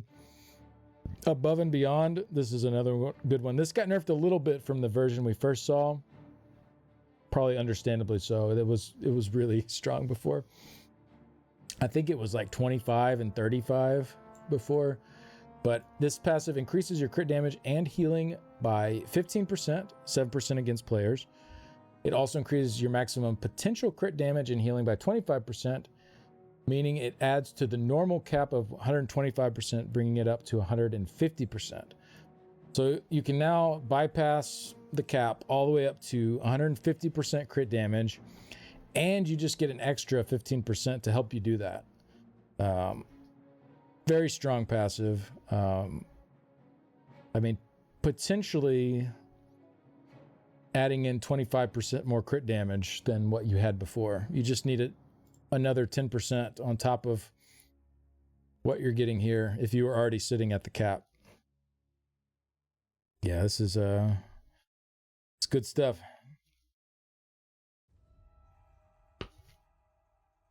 Main Sork's going to be shocking everywhere. Secondary Sork's going to be werewolfing it up. Nice. I'm super excited to dig into the werewolf stuff too. That all looked really good. It looked really good. Evasive Trance, this passive causes you to dodge incoming attacks for a third of a second when activating a Nightblade ability while bracing. Dodging any attack through any means causes your attacker to take 5% increased damage for 5 seconds. So this is pretty nice group utility. 5% increased damage taken for the target. Like say you're in a group, the tank is using this. As long as they're activating a dodge every 5 seconds, either through this or through a regular dodge, they can keep this buff up for their allies.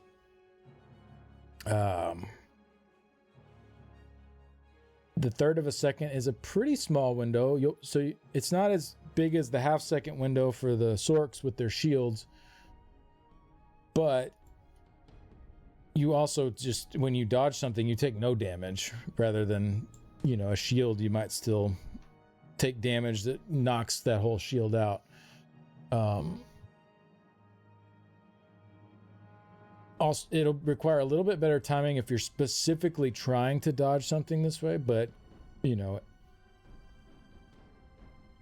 if you're holding block and you're pressing your Nightblade abilities, like as a tank, let's say, you're pressing abilities like once a second, you're probably going to, even if you don't mean to, dodge a good bit of damage with this, just by chance, right? So that seems pretty cool. Again, like as a tank, I don't know, like, is this enough to make me want to stay as a Nightblade and come to the group as a Nightblade tank? It's definitely an improvement, but another thing I'm wondering about this is there are some mechanics that Ben's team has put in where if you dodge something, it like wipes the group, or it has a really bad negative effect. You might have to be very careful using this for those like because you have to block it. So if you hit your ability at the wrong time with those mechanics, you could wipe your group, or you could cause the boss to do something you don't want the boss to do, right? So yeah, we'll see with that one. That could end up accidentally trolly. And then share the spoils. This passive upgrades rank 2 of transfer to double the ultimate you gain. 4 up from 2. This is when, I think, when you hit a siphoning ability. And what is that? A 4-second cooldown for transfer? Yeah. 2 ultimate, 4-second cooldown. So now 4 ultimate with a 4-second cooldown. While also granting the nearest 4 group members 250 magic and stamina and 1 ultimate. Again, these all kind of fall into the same category for me of like, it's okay, but when I'm thinking about healing and tanking, 1 ultimate every 4 seconds for my allies, assuming I'm hitting this every 4 seconds, hitting a siphoning ability every 4 seconds perfectly, 1 ultimate every 4 seconds, and it's only the nearest 4 group members. I don't know.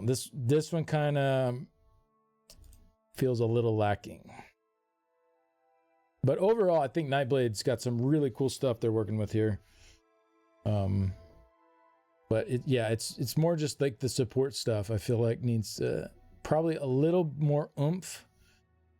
Otherwise, I think even for the support stuff that you might want to bring, you might just bring a full-on DPS. And it's gonna be so hard to like give up what subclassing can offer for support. Like it's so much extra utility. All right, we'll move on though. Let's look at the Necromancer. Nothing Wasted. This passive upgrades rank 2 of corpse consumption to also grant a stack of Nothing Wasted for 12 seconds. So corpse consumption is, I think this is the one that gives you ult whenever you use a corpse. So essentially, I think this passive just requires you to use a corpse. So when you use a corpse, you also grant a stack of Nothing Wasted for 12 seconds every time you consume a corpse, up to 10 seconds max. So Nothing Wasted increases your max health and weapon and spell damage by 2% per stack. If the stacks reach their full duration, they instead lose 3 stacks and refresh rather than losing all stacks. So this can go up to 20% max health and 20% weapon and spell damage. As long as you're consistently eating corpses. So that's pretty good. Yeah, that's pretty good. And the nice thing is if you do let it fall off, it looks like it only loses 3 stacks instead of all of them. So if you do have a period of the fight where you can't get any corpses for a little bit, it's not like this complete loss where you have to go start all the way back over. It's like a slower, gradual breakdown rather than just losing it all at once. Really, really like the design of this one a lot. Malevolent Promise. This passive grants rank 2 of corpse consumption to mark the closest non-player enemy to you with Death's Touch for 6 seconds whenever you consume a corpse, which allows you to use a corpse-consuming ability against them. This can occur once every 2 seconds. Consuming or replacing this effect triggers a rank 2 of Death Gleaning. Wait, which one is that again? Death Gleaning. Oh, the resource restore. Okay. Restore 666 magic and stamina. Okay, so a bit of extra. So instead of only when someone dies near you, it's also using these special corpses. You get the sustain. Also gives you extra corpses to use. So use a corpse. The thing near it is marked for 6 seconds and can be used again. So like double double, what's it called? Corpse Burster. Like, consume a corpse with Corpse Burster, detonating siphon. That marks the target that you're on. Consume it again on them. Blow it up on them right afterwards. It does say non-player enemy. So it looks like this does not work for PvP. But should work fine for PvE encounters. I like the premise of this one a lot. Like the design of it, I'm all in on. I don't know if it's going to be enough to like stack up to some of these others, like Nothing Wasted and Cycle Unending. Like, this is a really neat kind of play style that it offers, but I wonder if it needs like a little something extra there to make it a little more tempting. Cycle Unending, this passive upgrades rank 2 of reusable parts to also grant Lord of the Cycle for 25 seconds. So this is the passive that makes your pets cheaper. When one of them dies, the next one cast is like 66% cheaper. So whenever that happens, so if you're shooting out blast bones, I mean, this happens every like 3 seconds, so it's constant. But then also like when your archer dies, stuff like that. So it's a nice long buff. You got plenty of time to keep it up. Like, so even if you're not using blast bones, for example, you should still be able to keep this up pretty easy.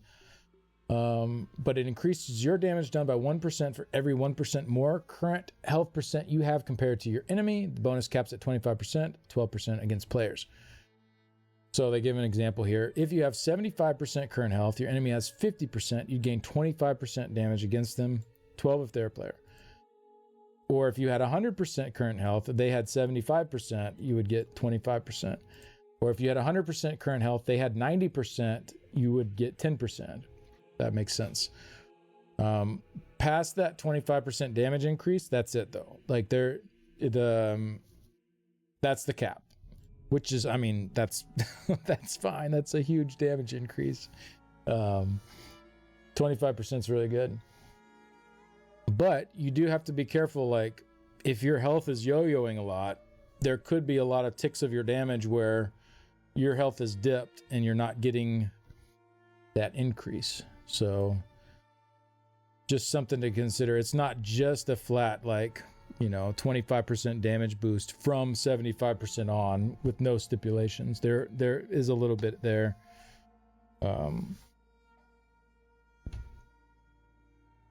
Yeah, this one was nerfed from the original we saw. I think they capped it at 50% before. That was probably going to be a little nutty, but no, this one's really good. Cycle Unending's good. Nothing Wasted is really good. I love the design of Malevolent Promise. I don't know if there's enough tempting goodies there to make me want to take it though. Like, I love the playstyle change. I think that's really cool, but when I'm comparing that up against like 25% damage done, it's going to be hard to pass that up. All right, so Pound of Flesh. This passive gives you 1% chance when taking damage to restore 10% health and 5% of your missing stamina up to once every second. This chance increases by 1% for every 1% missing health you have. If you have 50% health, you'd have a 51% chance to activate this passive when taking damage. So as you get lower and lower in health, your chance to activate this goes up and up and up. So the lower health you get, the better chance you have of like getting some 1 second heals.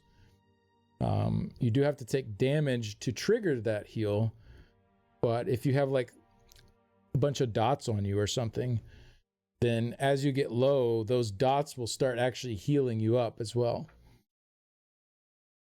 It's pretty interesting concept. I don't know if this is tempting enough to like make me want to stay pure necro as a support or as a tank or whatever. Maybe PvP for survival, this could be pretty nice to have, but yeah, it's not quite as tempting as some of the other options. At the Precipice, this passive activates when directly healing a target below 50% health, which allows you to use a corpse consuming ability against them within 10 seconds. Consuming or replacing this effect grants the target 2 ultimate. This effect can occur once every 1 second.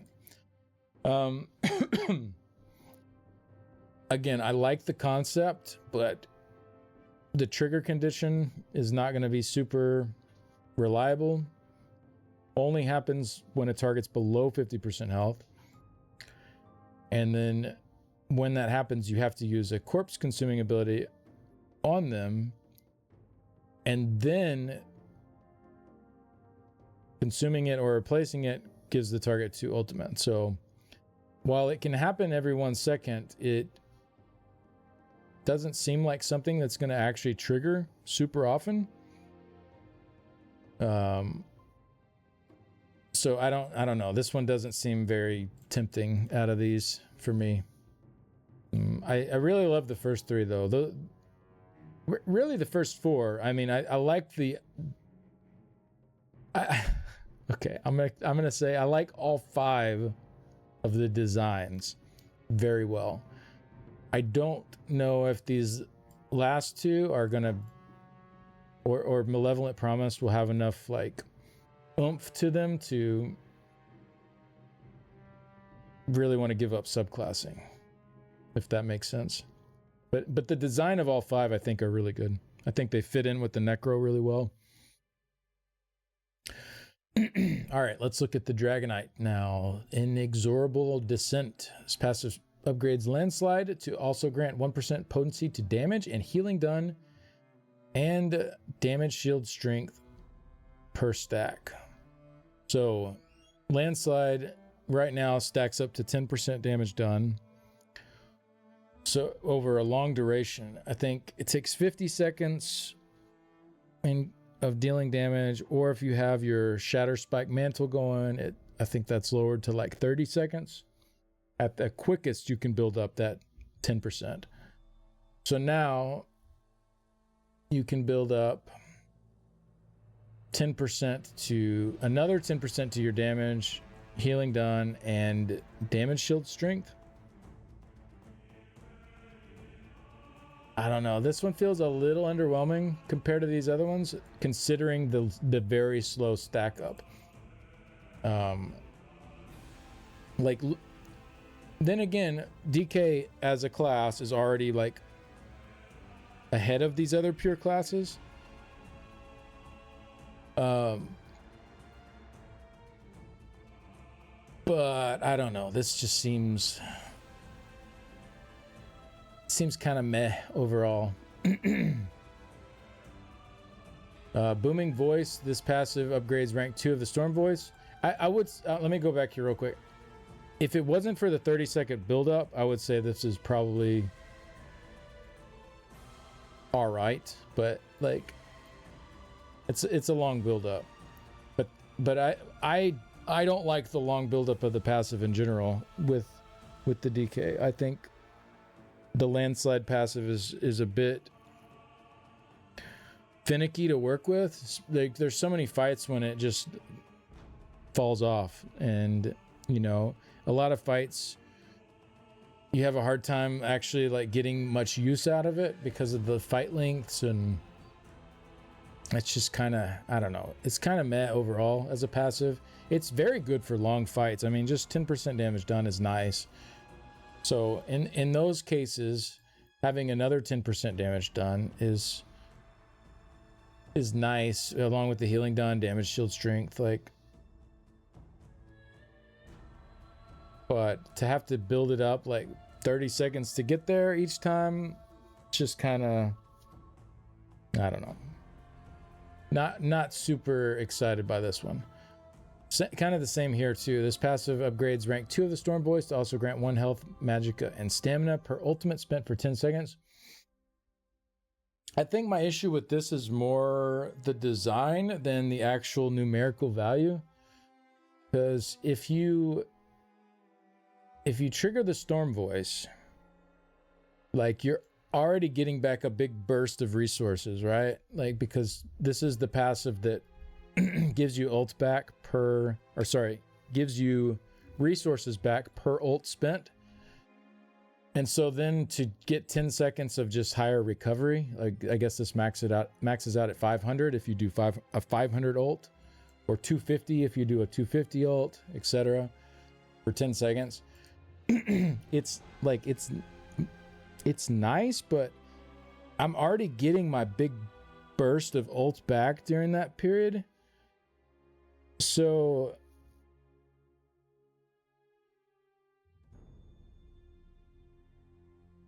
I don't know, like it seems like the time period that I would least need these resources is right after I cast my ult, because I'm already getting all those resources back. And so when I really need this the most is like when I'm not using my ultimate. So I don't know, this is, out of all of the different class masteries so far, I think this is the first one that I'm kind of just not really liking the design overall. It seems to like not be a good fit for the activation, I guess. Converting landslide from 10% additive damage to 20% multiplicative damage is pretty good.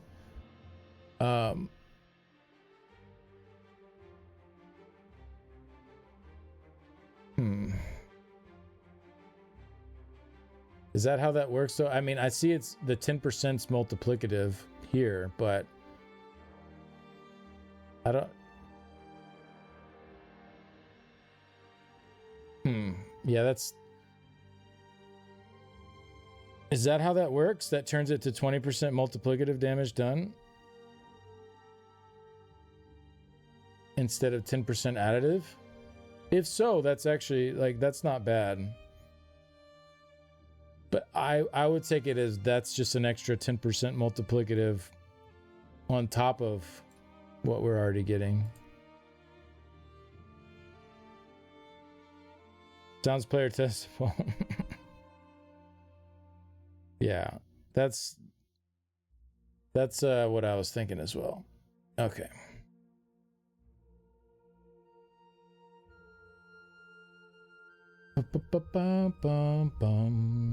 Okay, let's keep moving on. But yeah, these feel a little underwhelming. I don't necessarily not like the design of this. I don't love the landslide passive altogether, the way that works. Booming voice though, this one I think maybe could just be something else. I don't know. That one doesn't seem to fit too well there. Me personally, maybe other people disagree and think that's nice to get like a big chunk of resources and then also big sustain there and like double down on that. I guess I feel like that, to me, that would be the time period I would least want that sustain. In like any other period of the fight, I would want it a lot more, and that would be the period when I would least need it. But anyways, we'll keep moving on. Wildfire Embers. This passive upgrades your Dragonite damage over time effects that apply to enemy. Jeez, I can't read. It's like I've been here for 3.5 hours reading or something. This passive upgrades your Dragonite damage over time effects that apply to enemies. Searing Strike, Dragonfire Breath, Burning Talons, Shatterspike Mantle to apply a unique 12-second damage over time effect on enemies whenever the triggering abilities end. This damage stacks up to 12 times, increasing by 25% damage per stack past 1, up to 275%. End in this case means naturally expiring, being recast early, or being cleansed. Base damage is 10.5% of your weapon or spell damage and 1% of your max magicka or stamina per tick. So, what is that? 225 at base stats for the base damage of the dot. So around like degeneration, range, which is not a very good dot, but this is the base of it. It stacks 12 times with 25% increased damage per stack. So it ends up a really, really strong dot.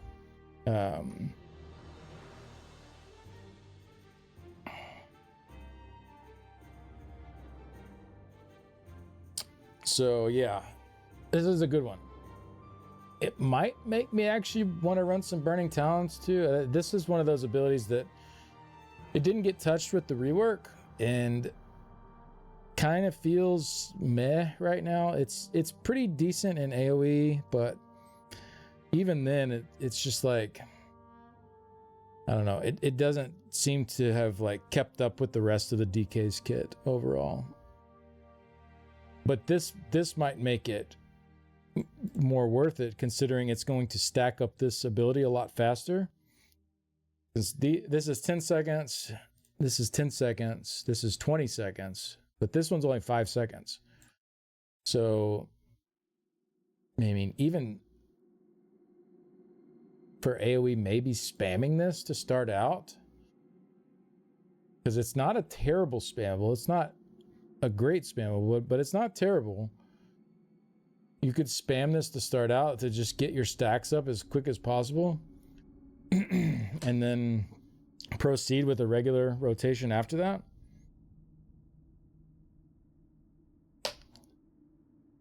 What's up, y'all? All right. So yeah, this is a good one. I don't know if we need to stick on it too much. It seems strong for sure. Resolute Defense. This passive increases the amount of damage you can block by 6% every second. You remain bracing up to 30%. Blocking has a 20% chance to restore 500 stamina up to once every 250 milliseconds. Kind of a low chance there, but if you're blocking a lot of small hits, you know, it will pop up here and there.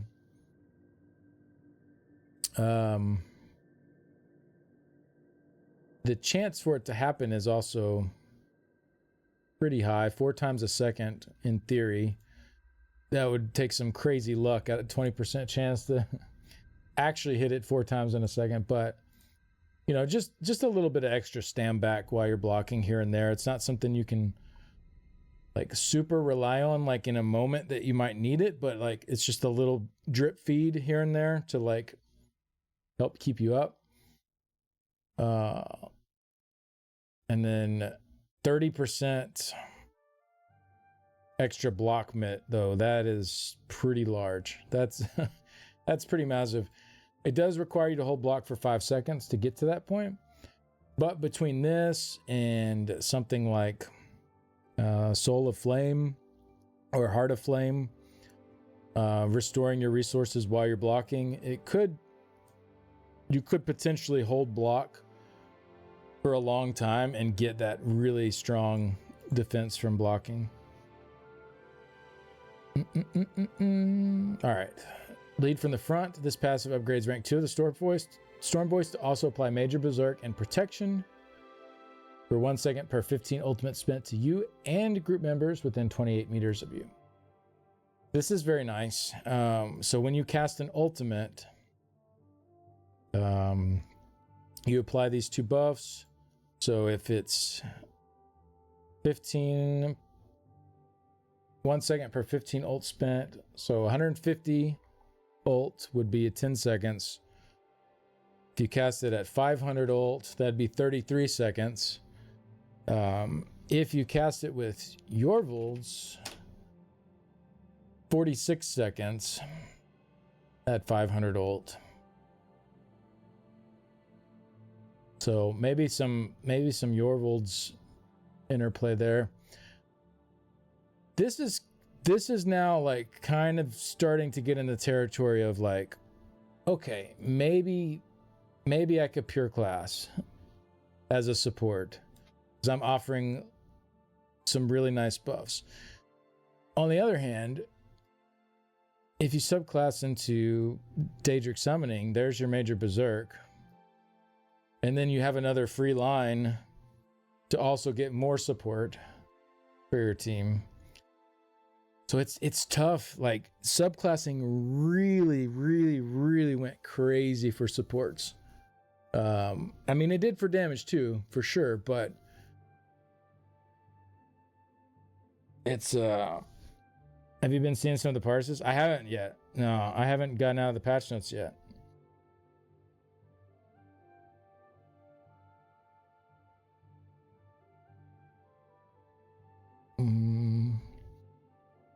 I think this is the closest to the buff levels I've seen though out of all these to make this a tempting option for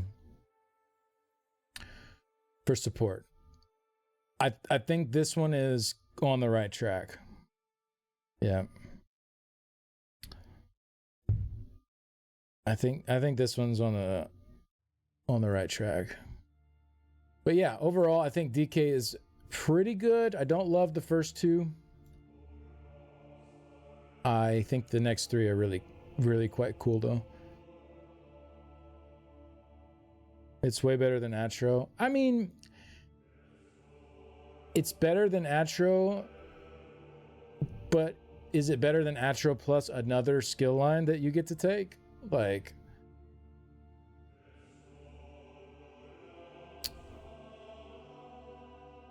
that's the part that's tricky, right? Yeah, I don't mind if you're sharing some parses or whatever. I mean, I'm sure I'll see them soon enough.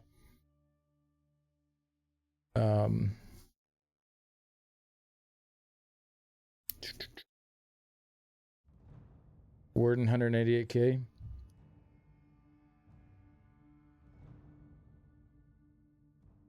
Looks good. Again, like the damage side, I was not super concerned with after seeing these passives. Like,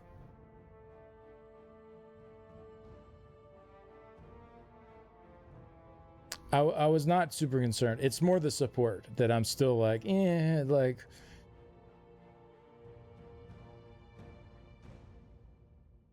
Nightblade could be bugged, not getting more crit damage on the dummy.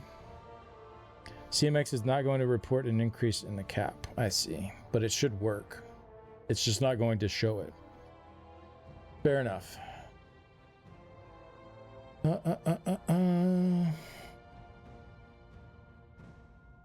right.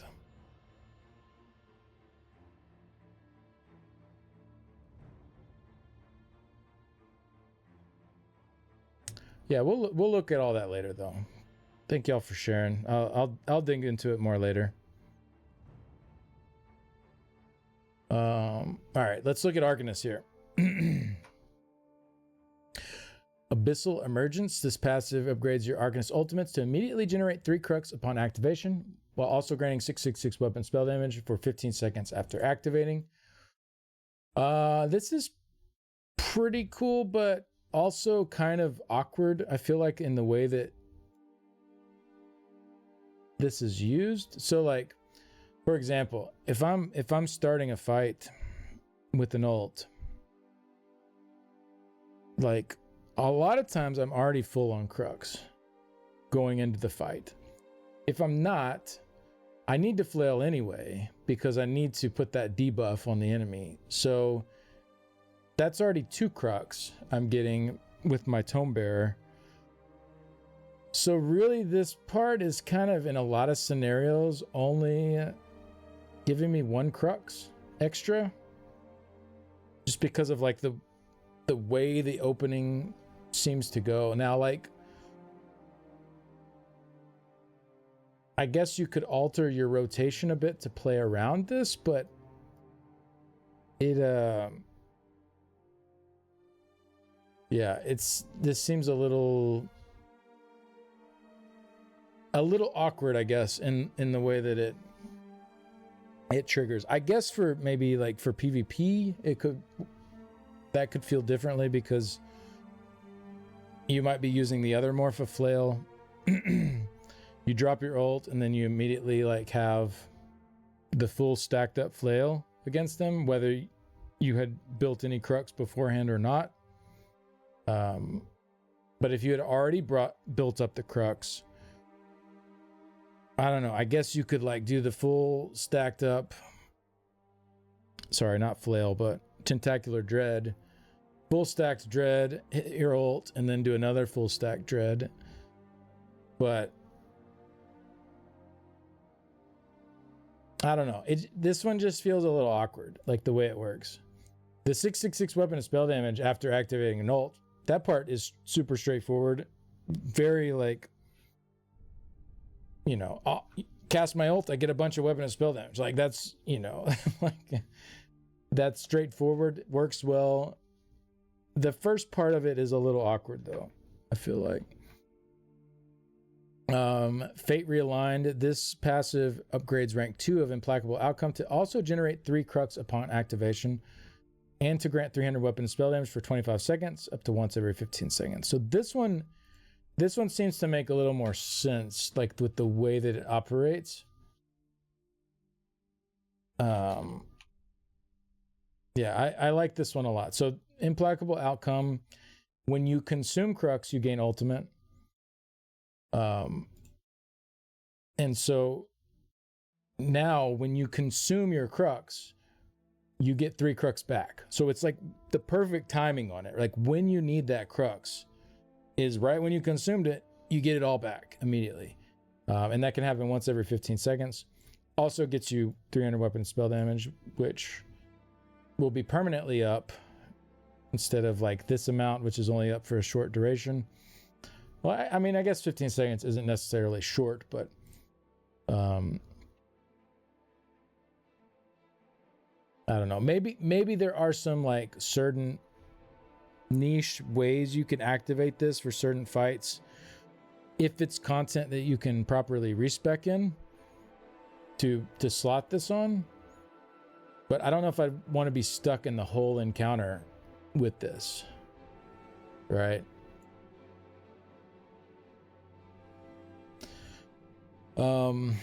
Whereas this, you know, this feels nice to just always have on. Unbound Potential. This passive grants rank 2 of Fated Fortune to also increase your damage done by 30%, 15 against players for 7 seconds. So this is your crit damage passive.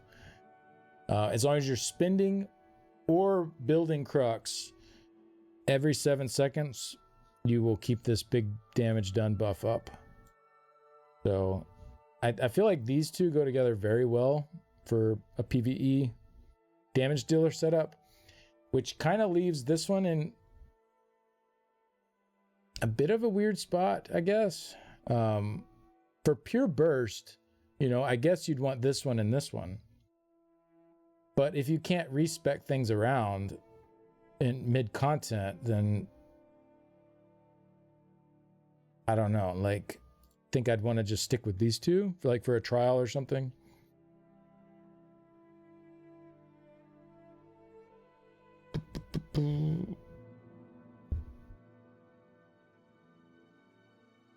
You think this is better for burst too?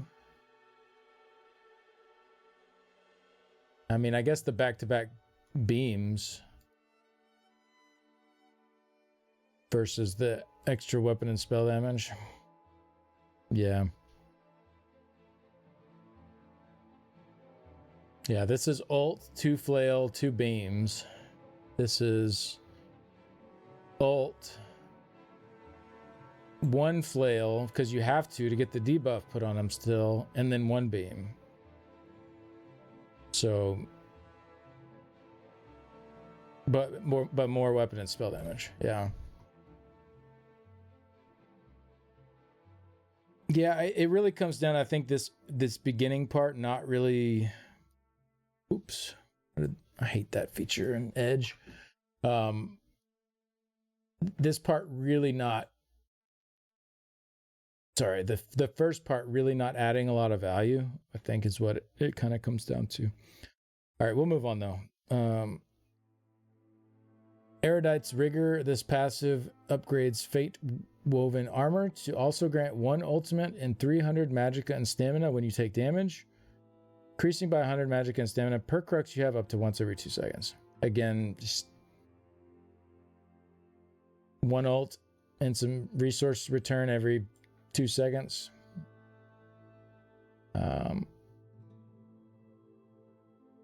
I don't know. It doesn't feel that tempting for me to be like, oh, I'm going to take an Arcanist tank. Pure class. Here we go. It's just, I don't know. It doesn't seem to be enough there. The Ink Scribes Verve. This passive enables you to generate a crux when you heal or overheal a total of 750,000 health while in combat. I mean, that's a lot for... I mean, it's a crazy amount for solo. For 4-mans, it's a decent amount. For 12-person trials, though, like this probably stacks up very fast. So you could, I guess, in theory, do like the heal beam. No, 750k, not 75k.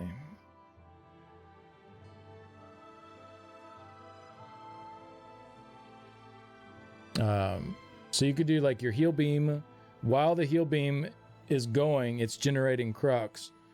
Potentially just do it again afterwards in 12-person content, maybe. I don't know. Again, this doesn't really seem to tempt me into bringing a pure Arcanist healer, though.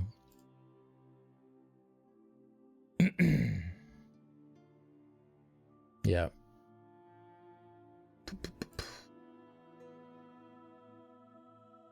All right, Werewolf. Okay, we already went through the Werewolf, so we can skip through this part. So that's it for the Masteries. I guess a quick recap, just overall, I think the damage stuff is really good. It puts the classes, pure classes, in a really good spot for damage. For support, I don't know. Maybe a couple here and there are decent, like maybe the DK one, but I don't see that being quite enough for the support side of things. Concepts are good, numbers might need tweaking. 750k is too high. Yeah, I think that might be a little high. Kind of crazy. All right. We did Werewolf already. Let's go ahead and just skip through that. Okay, Scribing. For the scripts, class mastery, these scripts have been renamed to class Flourish. Oh my god. Let's start this over. Class Mastery. These scripts have been renamed to Class Flourish to avoid confusion with the Class Mastery system. They do not require you to have Class Mastery active. Yeah, because you can do these with subclassing. The script now causes charmed enemies to walk in the center of the area rather than to follow the caster. This was done in an effort to mitigate the frequency this charm could force enemies through terrain. All right. Whatever. All right, we have the new mythic item, the Prowler's Talisman. This is not found in Antiquities. You can acquire it during the new Thieves Guild storyline, which means that it is available to everyone. You don't need Antiquities at all. This is the first base game mythic they've put out. So that's pretty cool. It can be equipped at any level, and its power increases as you complete associated content. The stats here are for the baseline talisman. While Battle Spirit's inactive, bracing while crouching turns you invisible for 10 seconds. This can occur once every 45 seconds. So maybe the cooldown comes down as you level this up, or the duration goes up. Increases your chance of successfully pickpocketing by 5%. I'm guessing that just goes up as you rank it up. On dealing crit damage, increases your max magic and stamina for 10 seconds up to 1900 at 10 stacks. That's okay. It's not worth it as a mythic for damage, but depending on how high that ranks up, it could be decent. Maybe for Sork as well, with the extra weapon and spell damage you get off your max resource. If this indeed stacks up high enough, we'll have to see. And then on dealing non-crit damage, increased health, magicka, stamina recovery for 10 seconds up to 160. So this probably just stacks up higher, I'm guessing, or maybe they require less stacks to get to full. I don't know. I don't know how these are going to rank up, but we'll see.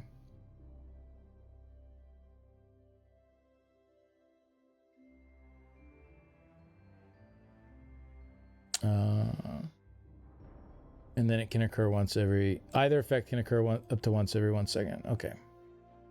So you can have both of these stacking up. Just no, it's going to take 10 seconds to stack up either, or to stack up both.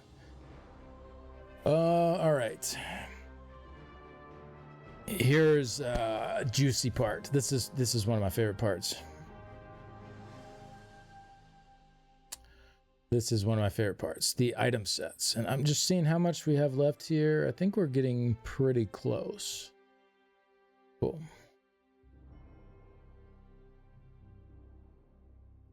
Class set buffs. Let's go. I know. This is so good.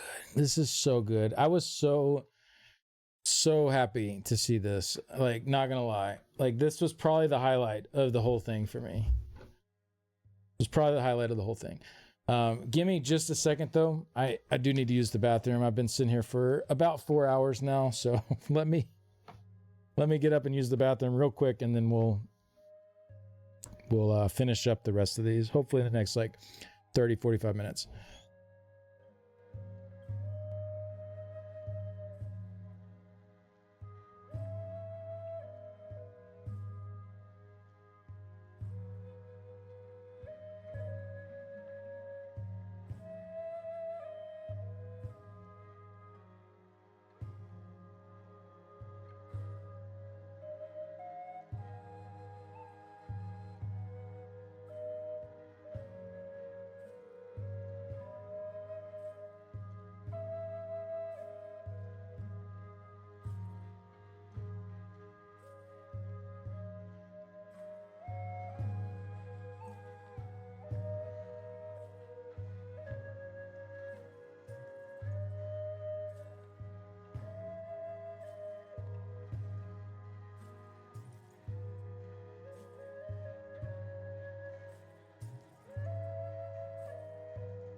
All right.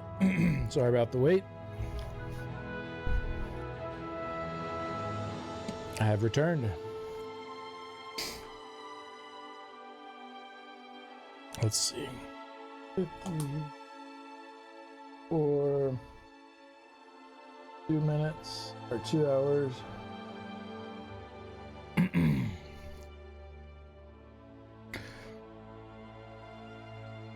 All right, let's get into the class sets. This is good stuff.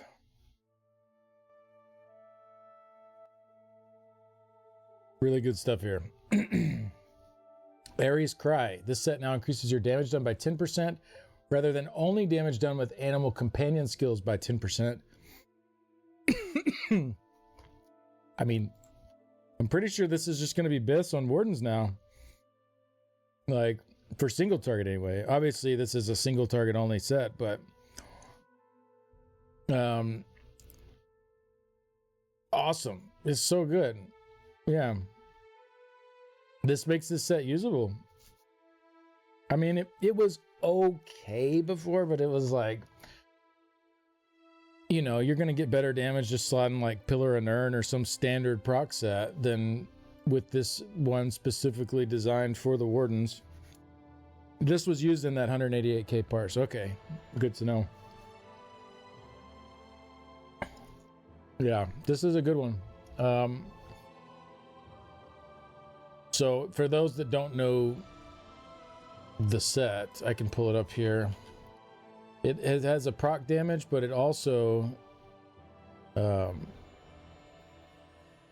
deals proc damage, but it also gives you a buff against the enemy that you mark, which before it caused your animal companion abilities to deal 10% against that enemy, but now it's all of your abilities deal 10% against that enemy.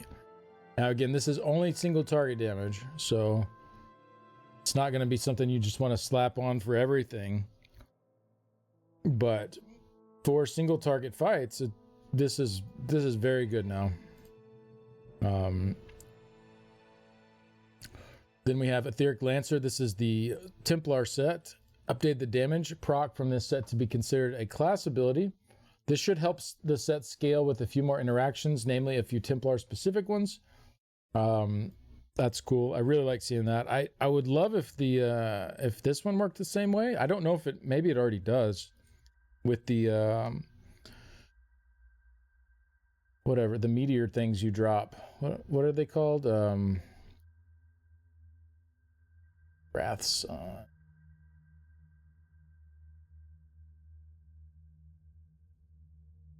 Oh, that's a style. I don't want the style. I want the set. There we go.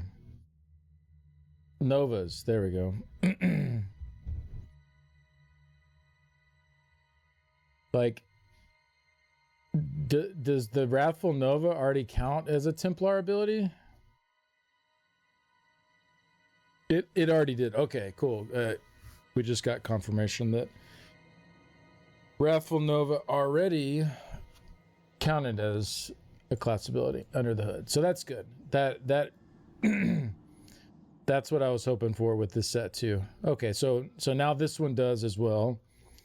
So the weapon and spell damage you get from this set now lasts for 10 seconds, up from 6 to help improve its uptime. So very, very nice buffs here to Etheric Lancer.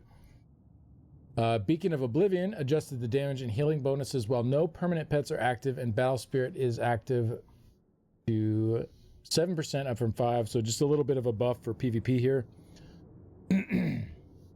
For any Sorks not using pets in PvP, this is a little buff. Monolith of Storms, here we go. Increase the damage of this set by around 37.5%. The set now grants 200 weapon and spell damage for every monolith active. Finally a reason to use this set. Oh, it's so good. Thank God. This was another, is just like, why run this when Pillar and Urn, you could just slap that on and get more out of it. Like, it didn't make sense. Yeah, this looks really good. I'm loving what I'm seeing here with these class sets. Pyrebrand updated this set to interact with Wildfire Embers, a new class mastery for DK, rather than being based off generic damage over time effects. Decrease the damage over time.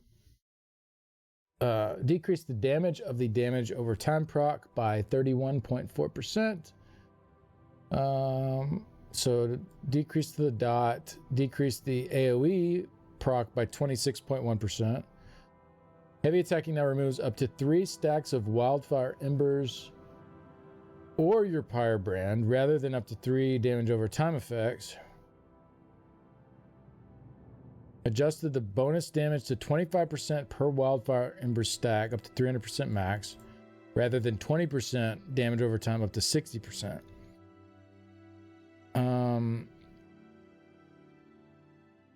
Oh, so this now procs Wildfire every 2 seconds.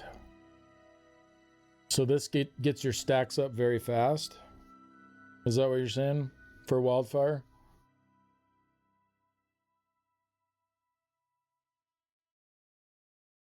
Oh, thank you so much. I got some tea. Much needed tea. I got a little Waterloo thing here too. Cool. I mean, and I guess if you want to use the heavy attack bonus thing, that probably hits super hard for PvP now with the 300% max.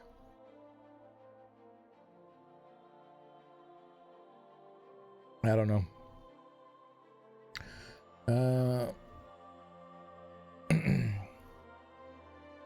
Yeah, this is great though. My only, I guess, slight gripe with this is that they've kind of made this only usable with pure DK, whereas these can still be done with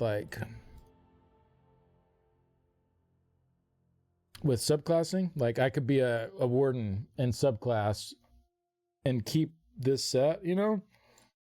Same with this, whatever. This you kind of need pure DK because of the Wildfire Embers thing.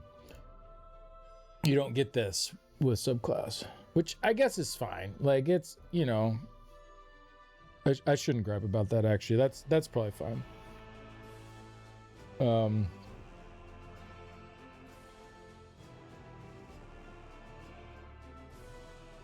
I think it's fine to have a set that's made for like a pure class. So I'm gonna take that back. I think that's cool.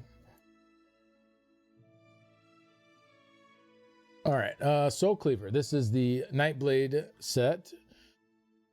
Adjusted this set's 3-piece bonus to crit chance rather than max magicka. Ooh, that's nice.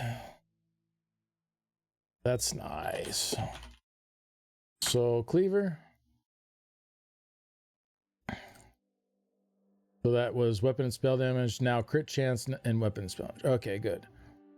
So this before, it increased your damage and healing of your siphoning abilities by 21%. Reduce the cost. Casting them drains you of 1 ult. Now, the 5-piece bonus increases the damage and healing and reduces the cost of siphoning abilities by 15%, down from 21. However, draining ultimate from the set now increases your damage done up to 12%, based on how high your current health is for 12 seconds. So 15% extra damage with your siphoning abilities and 12% extra damage with all of your abilities. So again, this doesn't necessarily require pure Nightblade, but it does require at least siphoning. And if you're going to go siphoning, you're probably going to have assassination too. But this seems really good too. Siphoning abilities, siphoning abilities are just not very strong overall. So even getting 15% more damage on them, they're still kind of meh. But I guess you're getting 15% to them here and another 12% here. but you're getting that 12% to all of your abilities. So what do you just run a siphoning ability to cast every 12 seconds to keep this buff up, and that's it?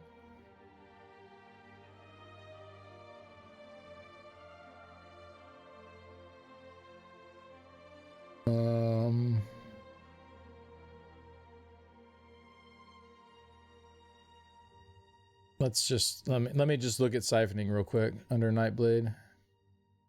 We have Swallow Soul, which is a very weak spammable. Heal. We got Debilitate, which is a fairly decent dot. Siphoning Attacks is a nice sustain tool. Drain Power is a pretty weak AoE spammable. So yeah, you just don't have a lot of good stuff here is the problem. Just cast Debilitate. I mean, the problem is Debilitate's what, 20 seconds? So you'd have to overcast it to keep the buff up.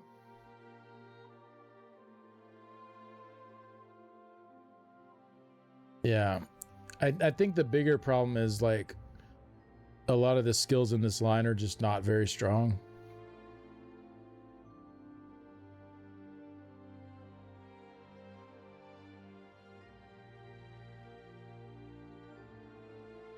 All right, move on to Spattering Disjunction. This set now also, so this is the Arcanist set. This set now also increases damage done with status effects by 40% while worn and generates a crux when the set activates. Oh, that seems fun. That seems fun.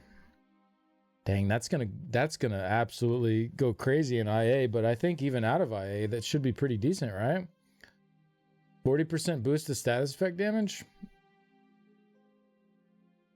Plus, you're generating crux and extra status effects. Nobody will parse with it, so I don't know. Okay, we'll find out. It seems decent on paper, though. Right now, it's not good at all.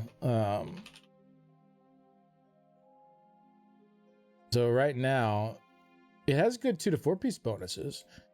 Dealing damage with an Arcanist ability applies 2 random status effects on your target. Can occur once every 7 seconds. Dealing damage with a Herald of the Tome ability reduces this cooldown by 0.5 seconds up to once every second. This secondary part is really weird. I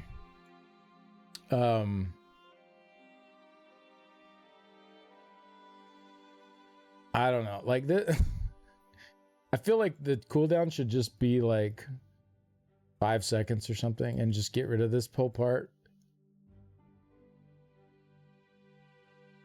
So what does this actually reduce it to over 7 seconds? You're at 7, and then you go to 1 second, and then you're at 6.5. Then you go to 2 seconds, you're at 6.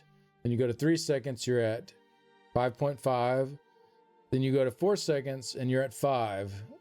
And then you're at, yeah, so it's what, about 5 seconds regardless? Even if you're like constantly dealing damage. I don't know, maybe just make it 5 seconds and reduce the calculations.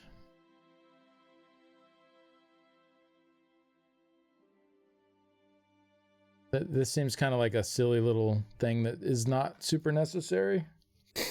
Either way though, you're going to proc 2 random status effects every time you use an Arcanist ability that also deal more damage, and all your status effects will deal more damage. And you'll get a crux every time this set activates. So roughly once every 5 seconds, you get a free crux.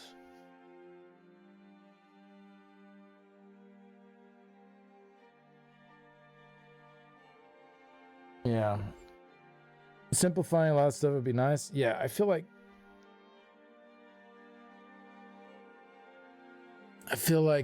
yeah, this last part's just not super necessary. It's just kind of a silly little thing when you could just make the cooldown like 4 or 5 seconds or whatever and call it a day. Yeah, I like this overall, though. This is a very nice buff to this set. It fits in with the Arcanist theme. Arcanists have the increased status chance and status damage. You know, my like end goal dream of the Arcanist is if the beam was like, I don't know how this would be on server calcs, but instead of magic damage, if the stamina version of the beam was just like rotating martial elements like every tick randomly, and the magicka version of the beam was rotating magical elements randomly, like, so, you know, flame, frost, shock, magic, and it just, yeah, wild magic essentially, yeah, and it's just random which element you're gonna get on the beam, like, and it just rotates, and then like, I feel like that would like fit in with the whole Arcanist theme. Pretty cool. I mean, magic damage is fine, it's whatever. Same thing with the rune blades, like they could be like different elements randomly on the runes, or if there's a way to, like, you know, set your element or something, that would be awesome too. Obviously this is like thinking quite outside of the box of where we are right now, but you know, down the line, maybe when we're further tweaking stuff like that could be really cool. All right, and then Wrathsun. So this set, go back to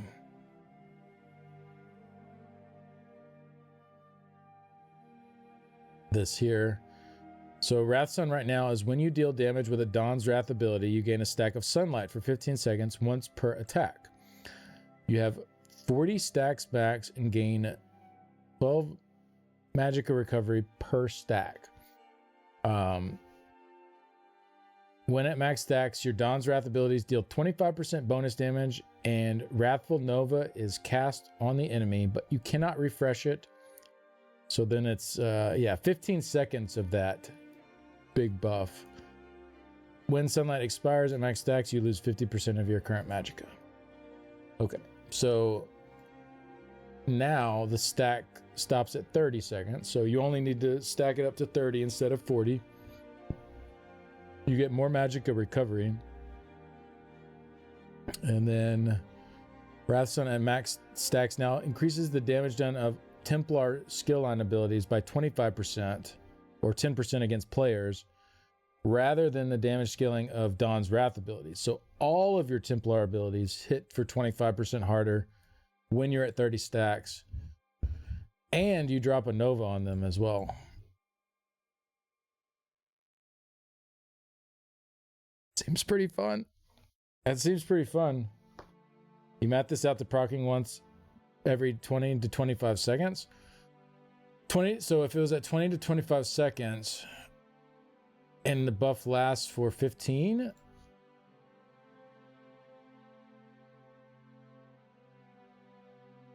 it seems pretty good. I don't know, it's hard to say. So what is our uptime going to be on this? Like 30% on that max part, we think, something like that.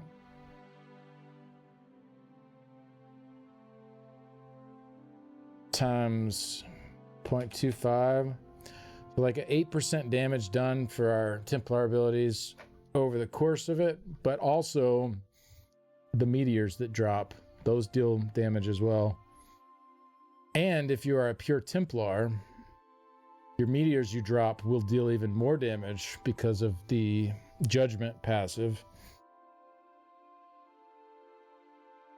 It could be good. I think I'll need to like actually test this though to see how often it's up and how often it procs and all that stuff. Wrathsun looks disgusting. Oh, no, okay.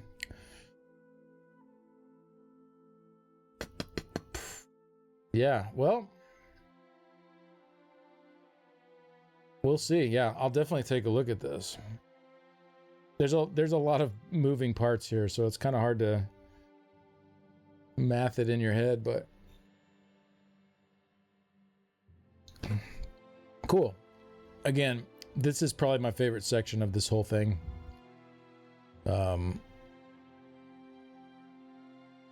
Beautiful. Beautiful, beautiful. All right. Dungeon sets. Yorvald's this set's bonus duration is now properly reflected in tooltips. Savage Werewolf. This was a nice buff. Adjusted the set's 2-piece to crit chance rather than max stamina, and 4-piece to weapon and spell damage rather than stam recovery. Set's 5-piece now also grants 6% damage done while in werewolf form.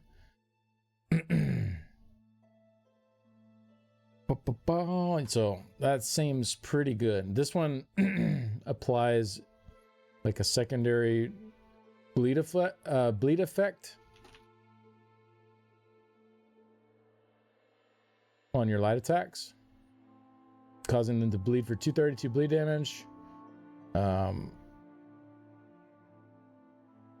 It's a decent proc on its own, but the 2 to 4 piece bonuses were bad.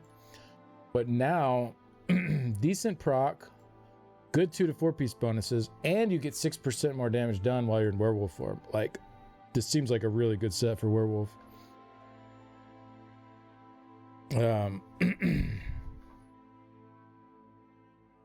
All right, mythic items. Crypt Cannon. This set now properly disables slot passives of ultimates it overrides, so you can't slot like Sigic ult and get your minor protection or whatever if you're using this, because you don't technically have an ult. Shattered Path Signet. This set's bonus damage done effect with status effects is now reduced based on the number of permanent pets you have. This value is divided by 1 plus the number of permanent pets you have. So at 1 pet it would be halved, 2 pets it would be third, and so on. This is additive with the player target reduction as well. I don't love this. I mean, I get it with the bear. Yeah, I agree. I get it with the bear, but why the pet sork? What did the pet sorks have to do with this? They're not doing anything crazy with this mythic. So why did they catch a stray with that? Yeah, I would really like to see this. If this is done for Feral Guardian, hey, Carnage. No. We're not gonna be doing that stuff in here, man. This I can't have you doing stuff like that in here, man. I understand you're frustrated, but no. That is final warning on that kind of stuff. Please. I like you being around. I don't want to have to ban you, but like, I can't have that going on here. This ain't the place for that.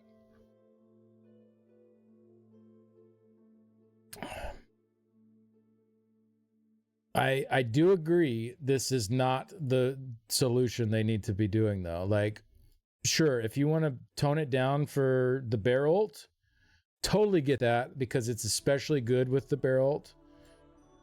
But having it reduced for pet sork,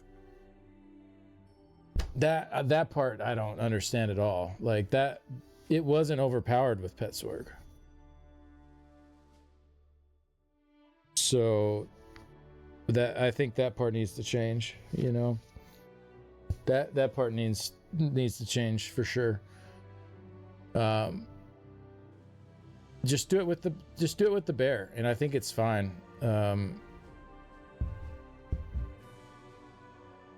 It would still be strong with the bear and with, you know, Winter's Embrace going for a warden, and for, you know, for pet sorks it doesn't need to be touched, I don't think. So I don't know. It seems a little weird. I don't agree with this direction. I don't think pet builds are the problem space. I think it was just the bear. But anyways, we can keep on here. Hide of the Werewolf. This set now grants triple ultimate generation while in werewolf form rather than 6. So I think this, when you take damage once every 5 seconds, you get 6 ultimate. So now it's when you take damage once every 5 seconds, you get 18 ultimate if you're in werewolf form. So this should really help to sustain the werewolf form and not fall out of it, if that is your primary concern, I guess.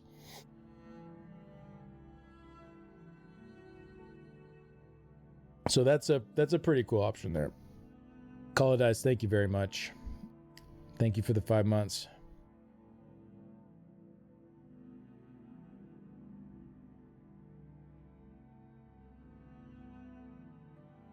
His Richard earlier with the Prime as well. Thank you very much. Sorry I missed that. Thank you, my brother. All right. PvP sets. Following have received changes to their non-keystone bonuses. All right, so I'm going to kind of quickly go through these. These are a bunch of PvP sets. Great changes. Gets rid of a lot of like kind of useless 2 to 4 piece bonuses. So Affliction gets weapon and spell damage and offensive pin. The proc on this set is so bad though. Like 330 disease damage, but only once every 4 seconds. I mean, it's minor defile, but like, I mean, I guess it also like does the disease status effect guaranteed. Still, it's kind of meh. Blunted Blades gets crit resist rather than max stamina. Coup de Grace gets offensive pin rather than stam recovery. Crest of Cyrodiil gets crit resist rather than stam recovery. Dark Convergence, weapon and spell damage instead of max magicka. Elfbane gets crit chance instead of max magicka, which is super nice. Also updated the tooltip to include Dragonite Standard. Love that. Love that. Yeah, that was one of the sad parts about Standard losing the flame damage was it's like, aw, Elfbane doesn't boost it anymore. So you can now get a 20-second Standard with Elfbane, so that's pretty cool. Farstrider gets crit resist instead of max stamina. Galarian's crit resist. Hue and Sunder, weapon and spell damage and offensive pin instead of stamina. Impregnable is all crit resist on it now on the 2 to 4 pieces. And then the 5 piece is reduced down to 986. Since you're getting so much crit resist across the whole thing now. Indomitable Fury, 2 and 3 pieces, crit resist rather than max magicka. So a lot more sources of crit resist on sets now than we had before. Night Slayer, crit resist instead of max magicka. Lecky's Focus, 3 and 4 pieces, crit resist.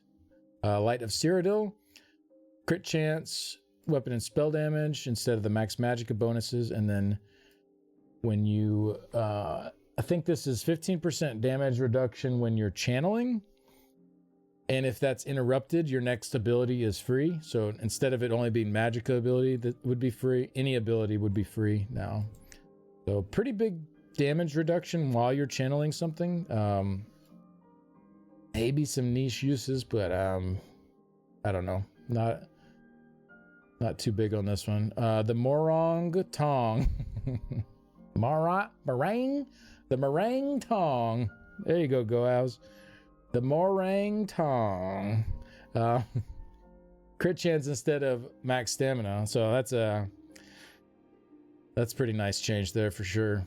I like this set a lot. It's just it's hard to find a group comp it really is super beneficial for, but it's a good change for sure. Phoenix, weapon and spell damage, crit resistance. Rallying Cry gets now crit resist instead of max magicka. Weapon and spell damage instead of crit chance. And then crit resist now begins at 986 instead of 1650. And then loses 50 per target affected. So still very good set, Rallying Cry. You did lose a little bit of crit resist overall. Because even with this extra here, you're still going to be a bit lower. Still going to be an awesome set, though. Like, it gives you weapon and spell damage also. It's I'm guessing still the number one solo set for sure. Robes of Transmutation now gives crit resist, healing done. And 1363 for 4 seconds on activation, down from 1400 for 5 seconds. Sentry gives crit resist rather than stamina. Shared Pain, crit resist rather than stamina. Weapon and spell damage rather than stamina. Shield Breaker, crit chance rather than stamina. And Offensive Pen rather than stamina. This one's actually looks pretty decent now. It's 6% damage done. Doubles against targets with shields. And now it actually has some decent offensive bonuses on the 2 to 4 piece. It's not terrible.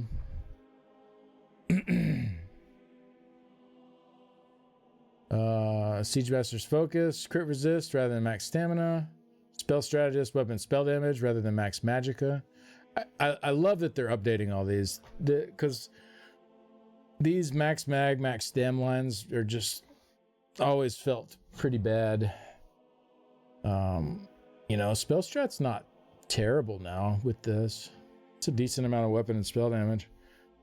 Tracker's Lash, this is Offensive Pen rather than max magicka. Vice Cannon of Venom has some decent bonuses now. The proc is not super strong on this, but it does heal you for 100% of the damage done from the proc. And it now has good 2 to 4 piece bonuses. So Vicious Death got a little buff. Weapon and spell damage rather than max magicka. There we go. Warrior's Fury, weapon and spell damage rather than max stamina. And then Wizard's Riposte, 4 piece crit resist rather than mag recovery. Oh, Innervating Aura. I'm not sure why this is like separate out of the alphabetical order here, but this set applies minor innervation to enemies hit to live up to its namesake. So this is the one that reduces mag, stam, and health recovery per enemy hit. It builds up the more enemies you hit. Now it also reduces crit damage. So seems like maybe a decent debuff set for a group to run. Not for PvE, of course, but let's see. Companion. Crit chance from this passive now correctly works. That's good. All right, so we have a bunch of quest stuff here. I'm going to kind of skim through. I'm not going to go over all of the quest and zone fixes and improvements.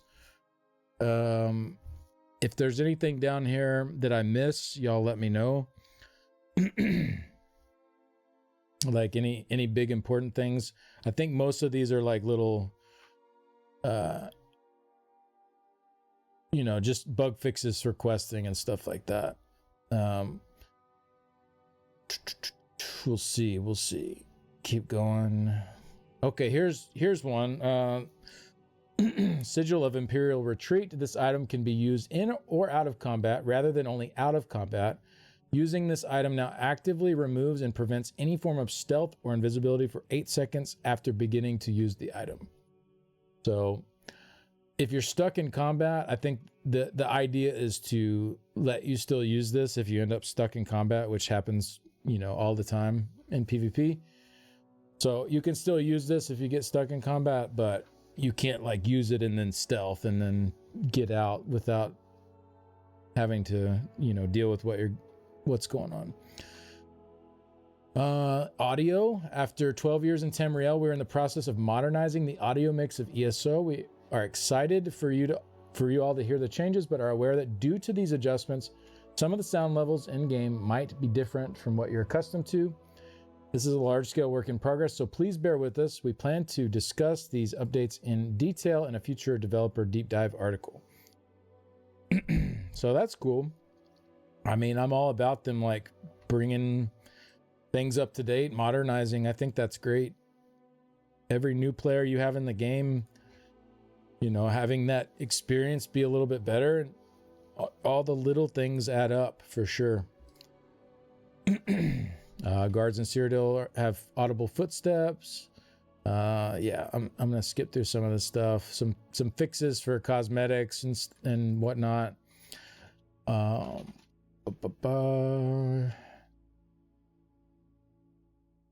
Let's see, some new houses. Oh, this is way down here. Okay. Exploration and itemization. So 3 new homes. available during the PTS test: Rogue's Refuge, Dancing Waters Wellspring, and Stargazer's Vigil. And then new furnishings. In this update, we've mostly focused on new structural furnishing recipes, but there's plenty of other, there's plenty of other furnishings to try out as well. 46 new furnishing plans are being sourced in 2 locations. So most in Glenumbra, it looks like. Also a bunch in the Somerset reward coffer. Okay. General, fixed a bunch of typos, fixed an issue with wrong GPU. Okay, I'm gonna scroll through this. Monitors show the display list on PC. Show the friendly name of the monitors instead of just 1 and 2. All right, some updates to some looks of people. All right, skimming. Companions. These all just look like some bug fixes.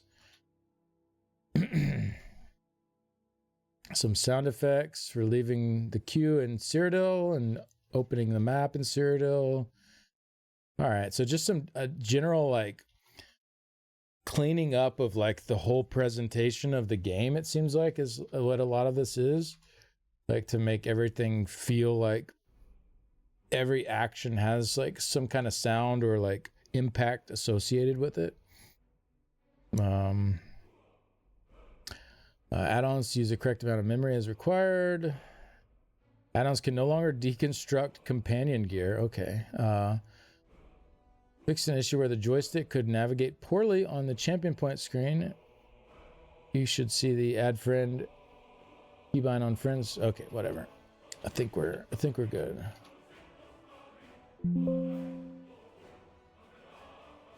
How do you spell it? Eidetic memory. There it is. E-I-D-E-T. Okay. I think I missed that section. Okay, yeah, here it is. I scrolled through this. For the last thing here, before we close out, this is one people have been asking for fixes for a long time. So there are certain notes and books that you can only get in quest locations, and so if you miss them, there's no way to go fill this in for that character. They have gone and put them all in alternate locations, so if you missed it in the quest, you can now go back and get them. Hooray, Jimmy JJ Shabadoo. I know he's big into that. I think Span is into the eidetic memory too, maybe. Can't remember for sure with her, but what are you doing, girl? Come sit in my lap. Don't be naughty though.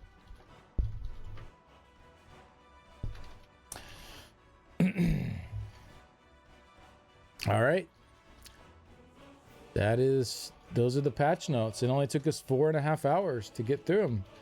This might be my longest patch note stream. This was a huge set of patch notes. Absolutely huge. Like, holy crap. And for the most part, like, I'd say like 90% good. Like, most of it is good. So props to Zos. Like, let's clean up that little bit that is a little rough around the edges, and we got a banger of a patch. Like, clean up the little things. But yeah, I mean, so much of this is good. I'm very happy overall. The pet stuff with Sorks is a little weird for sure.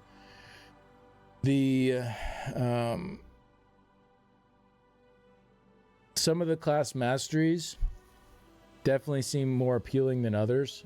There's definitely some cool ones here, but some of them that we went through just feel kind of like, is this really appealing for me to stay as a pure class, to take this passive, you know? Werewolf looks awesome. I can't wait to check out the Werewolf. It looks super cool.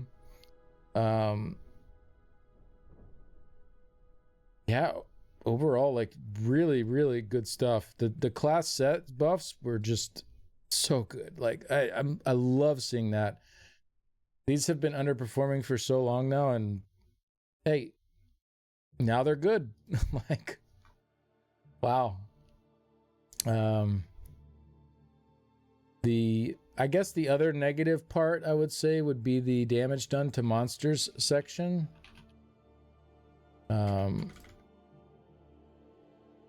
This one here. A lot of these are very popular sets for people that just want one setup to run, and that's it. You know, like running Ansuul's, Tideborn, Velothi together. It's just like a set and forget kind of setup. Like, people running that just got all three of their sets nerfed, and you know, that feels kind of bad, I guess. I mean, I guess there are certain like niche scenarios where it could be maybe not too bad, but like for most scenarios, we're talking fairly decent nerfs for these. Also, Empower just getting a big nerf by moving to additive instead of multiplicative for heavy attack builds. Like, I don't feel like that needed to change. That should either be multiplicative, probably multiplicative and buffed, to be honest, because heavy attack builds have really fallen behind compared to other builds in the last year or so, probably 2 years, I guess. I feel like they've just been like not really increasing much while everything else is really going up.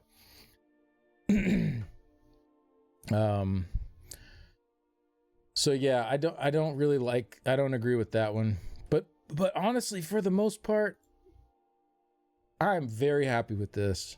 I think they did a lot of good stuff here, and I want to call that out because yeah, it's not perfect, but man, there's a lot of good stuff here, and I think the game is in a better place with this patch than it was before this patch. So even with the like doesn't feel good kind of sections of it that I hope that we can fix, and let's get rid of all the feels bad kind of stuff, right?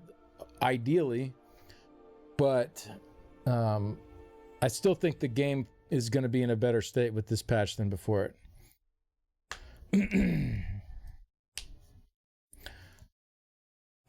Feels like Zoss knows these things aren't working correctly and can't let them sit for a long time before fixing them. I mean, the thing is, with the damage done to monster stuff, this is how it's always worked. It's worked this way for years. And